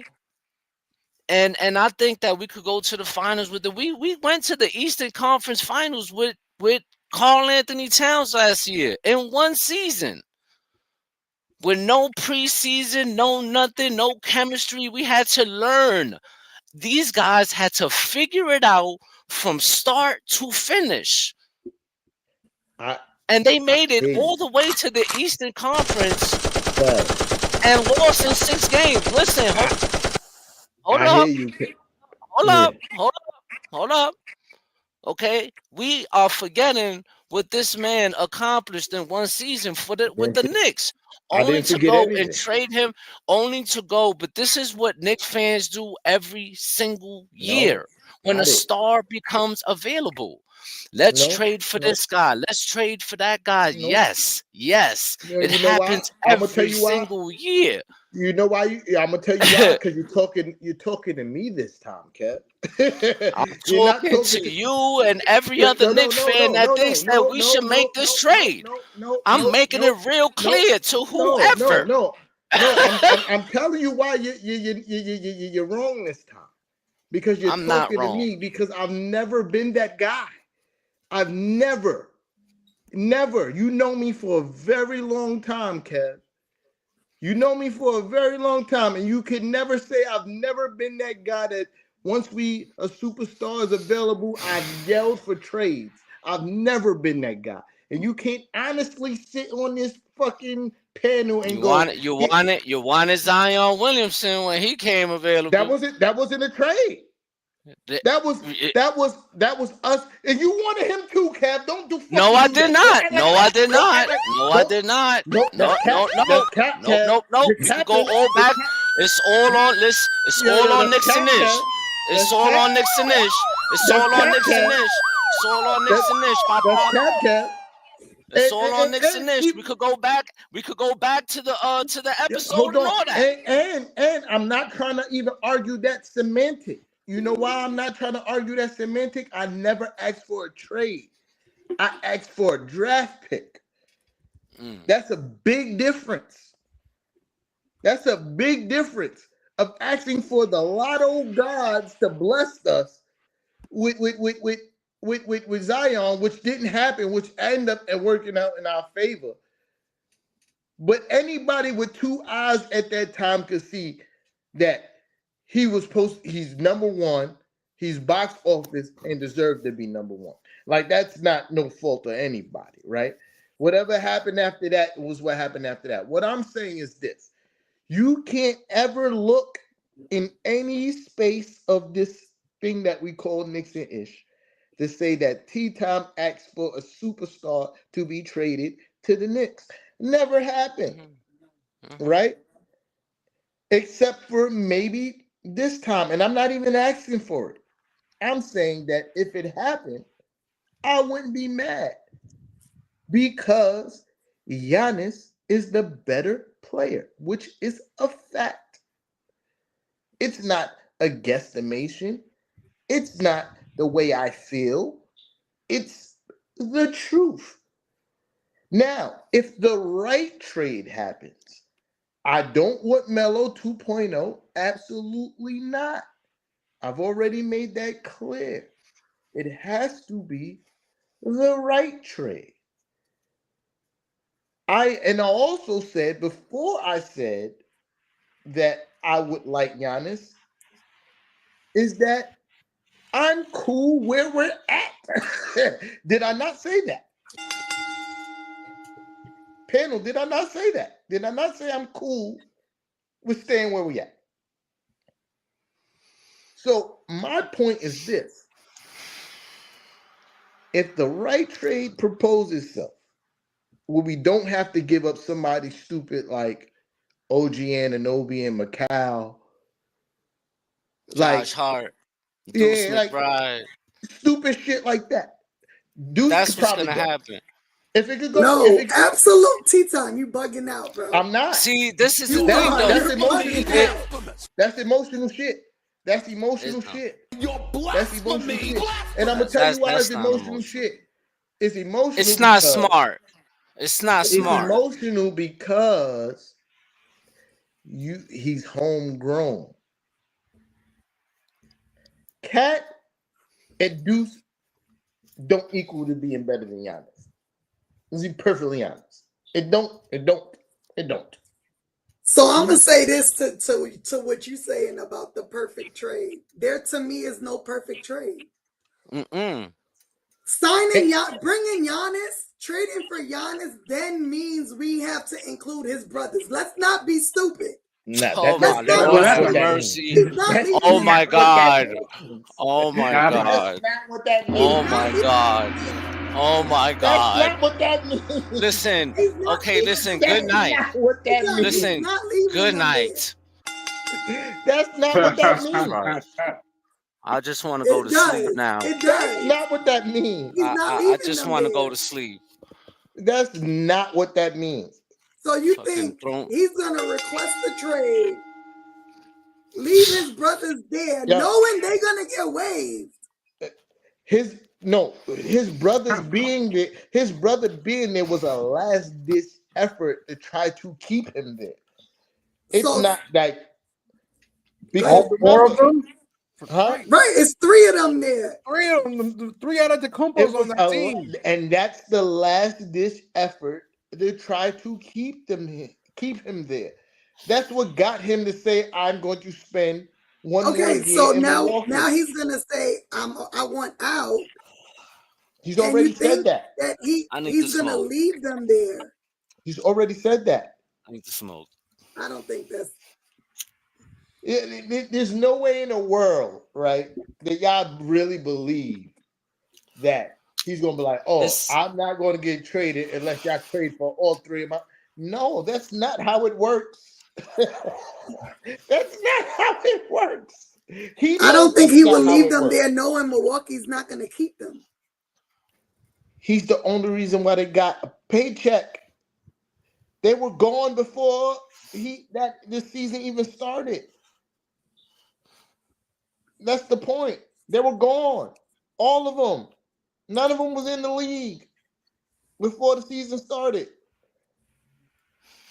That was a last-ditch effort to get him to stay. And that's my point. That's not a thing that's real. You know what I mean? That is a fear-driven thing right now y'all talking about. I get it. Understand this. I want the team to stay the same. I want our team to stay the same. I think we're building something really great. But if there's a path that doesn't really hamper or break up this team fundamentally to get Giannis, you have to get Giannis. I want to win a championship. I don't give a fuck about who name is on the back. I don't give a fuck about who was drafted here. I want to win a championship. I want to be on Broadway blasted drunk with confetti flowing everywhere, hugging all of y'all on this panel, singing songs I don't even know the words to. tea time is gonna be that. Tea time is gonna be that drunk Cleveland Indians fans in the movie that was cursing all the players out for playing bad and all that shit.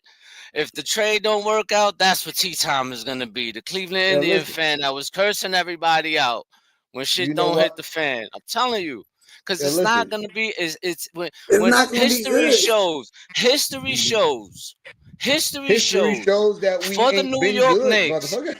For the New York Knicks, that trades like that don't work out for us. Yeah. It don't work out for us. Ain't nothing. And for the Ain't talent nothing that we worked out have, for us. we talking about Giannis. You just said he's the best. He's one of the best players in the league right now. And in order to get one of the best players in the league right now, you're gonna have to give up the best talent that you have on your team. And that's gonna be Cat, OG, Not Josh, necessarily true. and that's gonna take necessarily away true. from our team. That's gonna take Not- away from our It's team. not It's gonna necessarily take true. away from us. That's not necessarily true, especially when you have a disgruntled player. That's usually the difference. Once the player is disgruntled, it lowers the value of the player, and especially if they name a place they want to go. Other teams stay away from them, and that's what lessens the value of the player. It's the not it's the necessarily. it's the whole thing. What Not happened with the necessarily. Knicks And and there is Melo? precedent. There's It's the precedent for whole this. thing that happened with the Knicks and Melo. Motherfuckers wasn't patient enough, so we had to give up the farm for somebody that we could have got a whole lot cheaper. You know what I mean? And again, y'all speaking like I want the trade to happen. I'm just not opposed to it. We're You know what I debating mean? about it. It's a difference. We're debating about it. The subject was brought up, and we just have everybody has their Yeah. own opinion about it. People are You know gonna why agree to it, and people gonna yo, disagree. Kev, you know why I wouldn't be one of those Cleveland fans that you mentioned? You know why? Because I've seen enough shit to know that shit always happens. It always happens. It always happens. No matter what the Knicks do, it's some shit that always happens. You feel me? But Man. I do want to put myself in the best position to win a championship. All right. And I feel like if if the right trade proposes itself for Giannis, we have to look at that. We have to. I don't think it would be smart to make that type of move in a season. And in a season when you're trying to win a In a championship, season, because that's insane. how's that Because gonna that look in the changes the locker room? dynamics. Yup. Furthermore, to negate what you just said, Tea Time, there is precedent when a superstar player says they want to be traded and they want to go somewhere specifically, and it happened with the Milwaukee Bucks themselves. Not too long ago, Damian Lillard requested a trade out of Portland, wanted to go specifically to the Miami Heat. Did not end up going there, ended up going and getting convinced to be traded to the Milwaukee Bucks, and that became that big 3-team trade. I have it up right now. Damian Lillard went to the Bucks. Drew That's Holiday went to absolutely the Blazers. accurate. That's absolutely accurate. But what that has to do with the Knicks? It has to do with the Knicks. Because you're talking about a team, right? That a player that asked to be traded to somewhere and then go to his target. So to make that clear, right? If Giannis asks to go to the Knicks and do not go there, what that has to do with the Knicks? Nothing. No, And that's my point. I'm just saying that it's not a fait accompli. There's going to be a lot of negotiation. Names are going to be mentioned, and I didn't say that it would be. I didn't say that it would be. My point has always been if the right trade proposes itself. Well, obviously, yeah. I'm not saying give up the fucking farm for Giannis. That's never been my position. Never. Not once did I say trade the farm, trade OG, trade Mikal, trade. We're not saying that that's what you're saying, but we're saying that that's what it's gonna take. We never said that that's what you said. I We're don't think it saying would that be. that's what it's gonna take. I don't think it would be.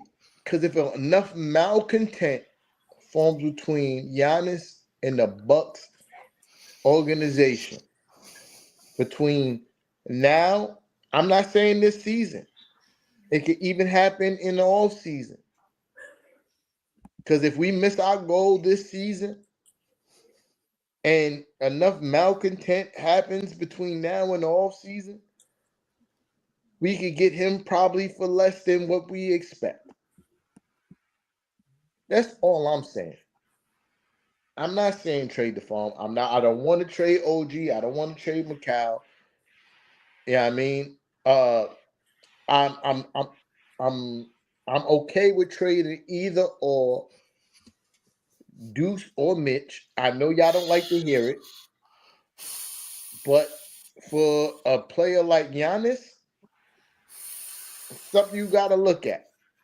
I don't think it's fair to be like, nah. You're talking about a perennial all-star, a league MVP, and a champion. We're not talking about just your average superstar. We're talking about somebody with credentials. We got also a former.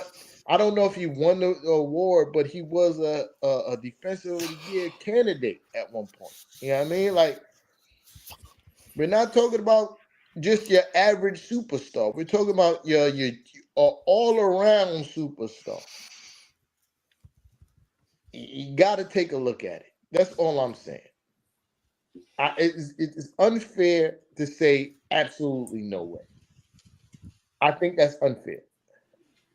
To yourself as a Knicks fan, it's absolutely unfair to go absolutely no way. Because none of the people that people that you mentioned has those credentials that might be traded. That's all I'm saying. But we can agree to disagree because we 2 hours in now. This wasn't even supposed to go there. That's a touchy subject, though. I know, Trey. It's a touchy subject, man. And then the crazy part is we usually agree. Right. We usually agree. It's very rare that we disagree on this kind of level. You know what I mean? Right. So absolutely. Yeah, y'all was introduced to something kind of new tonight because we usually don't agree. We don't usually disagree. Yeah, you know I mean, me and Kev might disagree, but me and everybody else, they don't. Right. And me and Kev disagreeing is usually on like the Ed-ish stuff. Nah, but we got one more. We got one more topic before we get up out of here. It is definitely the Knicks home and away discrepancy, right? The Knicks are 11-1 at home, but struggling on the road at 3-6. What is the biggest difference between the Knicks at MSG and Knicks everywhere else? We was on the last topic for a long time, so I'm not even gonna pretend like I know who's supposed to go next. But we have been keeping a theme and letting our guests go first. So I'll say we let the guests go first. Okay. About the home record, they didn't realize that they only had one loss, and that would obviously be the Orlando game. That's a good question. I mean, I looked at who we played thus far. Miami, we were at Miami twice, right? At Milwaukee, at Boston. What else have we played? I'm trying to think. Charlotte. I mean, that's a cupcake. I'm not worried about the road. I think they'll get some road wins here. I'm not really worried about it. I'm actually, now that you bring it up, to say 10-1 at home, like, damn, that's actually pretty good because usually the Knicks kind of mediocre. I've told Ad for years, like, what sports has become. Like, the home court advantage has never really been here in the 21st century, the last 10 years for most teams. So that's actually good that the Knicks are actually holding serve on the home court. But to answer your question, the road wins will come. I'm confident in that. I'm not worried about that. Yeah. But in your summation, watching the game, right? If you had to pinpoint one thing, what may have been the difference in these games, what you think it may have been? They don't have the killer instinct. They've said it on the broadcast. You guys said it on previous podcasts, and we've said it on our show. The Knicks, if they had a killer instinct, they would definitely be the clear-cut number one team in the East. They'll probably be the second best team in the NBA behind Oklahoma City record-wise. But they gotta kill these teams. At this point, you can't use the injuries as an excuse. They've been winning big quarters. They allow teams like even Charlotte tonight up 20, allow them to come back to be down up 3 going into the second quarter before halftime, before Jalen Brunson hit that 3 to go up 6, I think. They got to have a killer instinct. Where are they going to get it? That's a good question. I don't know. Now, there's that accountability factor you were saying about Chris Paul. I understand that intangible. So they got to find some sort of way to step on these teams' necks. That's the next step. And that I don't know what that looks like because they be toying with these teams and they let them back in. It's almost like is this are we gambling too? Are we Beasley in this shit too? Like that's what it looked like. Like we are up 20 every game. Cleveland, Boston, every game up 20, lose the lead. It gets annoying. Get the killer instinct. We steamrolling these teams. That's the next step. We might have to get these live bets going. You heard? Sis, talk to me. I have no idea what the difference is other than Knicks fans in the arena. I mean, it's like night and day, and it's so confusing. I don't understand why. So I don't have an answer for that. Maybe the pride they take in playing at the Garden is a factor, but that should, there's Knicks fans that, some of them only get to see you once a year when you come to their city. And so, that same intensity that you give to the fans every day at the Garden, you should be giving to those fans too, because I don't want to see that shit I seen in Dallas again. But I mean, that's the only thing I can think of because the offense is still the same. Everything still looks the same, except they just play like shit. I don't know. Kev, you around? Yeah, I'm here. I'm just my battery's low, so the light and all that damn I out. respect it. So yeah, I mean, I feel like when we go on the road, teams play with a different kind of intensity. They home, they in front of their fans. So obviously that team, they trying to win for their home team. You know what I'm saying? So I think the Knicks need to just go back and look to what they did last year. Last year there was an exceptional road team and a real bad home team. It was the opposite. So I think that they should go back and look into something maybe like what they did different last year and try to like incorporate into what they doing this year. I mean, because what like Sis said, everything is still the same. The offense is lit. The defense is inconsistent whether they play home or away. Mm-hmm. Like we're literally winning games by outscoring the opponent on the road or at home. It's just that at home we got the support of our fan base, and our fan base is a different kind. We lit like that, so we give them that energy. We that six man that they need. You know what I mean? The voice. We give them energy. So, and I'm sure in some arenas, there's Knicks fans in every other arena we go to. We live everywhere, but for some reason it hasn't worked out for them this year on the road. So they got a lot of work to do, and they got to try to turn it around. Facts. Knickerbocker I think that it's just about being prepared. The Knicks are just not being prepared on the road. Obviously, you're not sleeping in your own bed. You're in the hotel room. You're getting off the plane. You're getting a practice, and there's just not that level of being prepared. And I like that what Jeremy just said right here. They're not adjusting.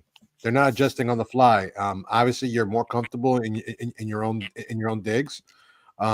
You feed off the energy, as Kev said, but the Knicks just are not. I don't know if it's a Mike Brown situation or if it's a team situation or whatever the case may be. But if you're going into another arena, you have to come in with the same killer instinct, the same mentality, the same level of preparedness, and you have to execute. And the inconsistency on defense is glaringly obvious when the Knicks are on the road as opposed to when they're at home. And it's I can't even express how mind-numbing it is watching it on the road, and you see that, but it is what it is. I think my 2 cents before we wrap up this night. It was a great show tonight. I ain't gonna lie, but before we wrap up this night, I'm gonna say this. There is some truth that your bench plays better, your players play better at home. I think I see a lot of that this season. It's not the only reason, obviously, but I think it holds a lot of stake. Jordan Clarkson has been playing a lot better in home games versus road games. And before the injuries happened, the same thing with Shamit and a lot of the guys that was coming off the bench. It was a stark difference between what they were doing on the road and what they were doing at home. I think that has a lot to do with it. I think as a team overall is a lot of comfortability that was happening at home that you didn't see being exuberant or on the road. I think that has a lot to do with the players and coaching for that matter. Because it wasn't a thing before. Like, I think when Tibbs was here, we were just as good as a road team. Not just as good, but we were close enough to being just as good as a road team as we were as being a home team. So I don't know what the preparation is going into road games, but something has to change because if we're going to be the like my guy Av said, Av, what we doing? This is the season of destiny. The season we was waiting our whole lives for. If that's the case, you gotta be a great road team as well as a great home team. And we've yet to see that. Things gotta be fixed. And I think it has a lot to do with the shot selection on the road too. We still try to shoot the ball, a lot of 3-point shots on the road, like how we do at home, which we know that shouldn't be the case either place, but that's what the philosophy is. Until those kind of things change, we might be stuck in the same space. But yeah, that's just all I got for that. But unless anybody got anything else, no, nothing else. All right, I gotta wrap it up, or does somebody want to wrap up the show? Knickerbocker, wrap up the show, please. Well, thank you everybody for joining us tonight on Knicks and Niche. Steve, is a pleasure. If you haven't done so already, please follow the Bleed Blue Show. They host the spaces for every sport. Mondays is usually baseball, Tuesday hockey, Wednesday basketball, Thursday the NFL. And of course, he does talk about a bunch of other stuff because this dude watches sports 24/7. I mean, how did he do it? You got the Audi Cup, MLS Cup, Vancouver Whitecaps, and the Inter Miami, man. It's 2:30 on Saturday, and then you got all these. You got the college football, crazy. Georgia, Alabama, Indiana, Ohio State, crazy weekend.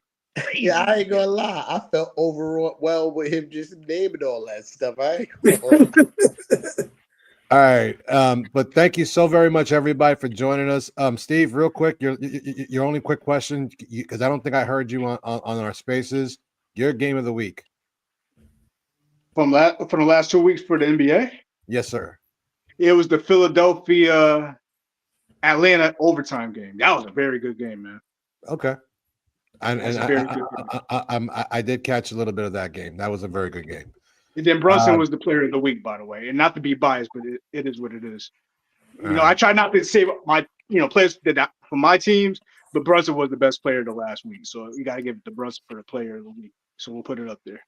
A lot of unbiased people agree with you. So the week before that was Jalen Johnson, and the week before that was Jokic, and before that was Curry. So it got to be consistent. Kay Cunningham was in there too before that as well. Yeah. Absolutely. But thank you so very much for the First Lady, Mrs. Knicks, for Kev, our co-host, Steve Azul from Bleed Blue Show, and of course the spark plug himself, who's now starting to feel it. He's starting to feel it's 1 a.m. and it's time to go to bed.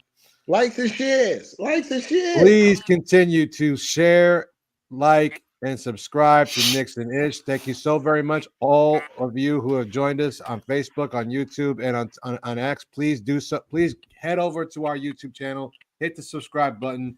It is greatly appreciated. We are on the road to 1,000 subscribers, and we cannot get there without each and every one of you. We appreciate you. We love you. We actually missed our troll today. Oh, yeah, that's right. Miami lost tonight. Oh.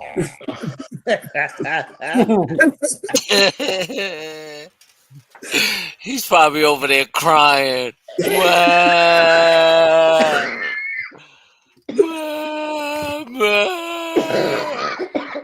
No, that's mad funny. Yeah, I was on his live tea time the other day watching him cry, and I was just crying. I was just laughing because he was crying and we're getting packed up by Detroit. Yeah, that's mad funny. I might have to pull up one of these days. I don't have time to pay attention to what Miami doing, but I'm gonna try. Man. All right. Well, thank you for joining for Knicks and Ish. We'll be back on Friday night when the Knicks take on the Utah Jazz. For everybody here, I'm your boy, the infamous one, Knickerbocker Ave. Keep talking that ish. Keep talking those Knicks, and please, someone say. Mic check 1, 2. Tell these rappers I'm outside, get them start acting up. Turning hoes to housewives and cleaning the ratchet up. Do it all from boom back to melody rap. If they gon' put you in the box, then you might as well pack it up. Bars having bars, no cap, I'm Attica, you a precinct. How y'all competing when y'all just decent? Your rhyme efficiency's like logic simplicity. Don't tell me how much that you black, cause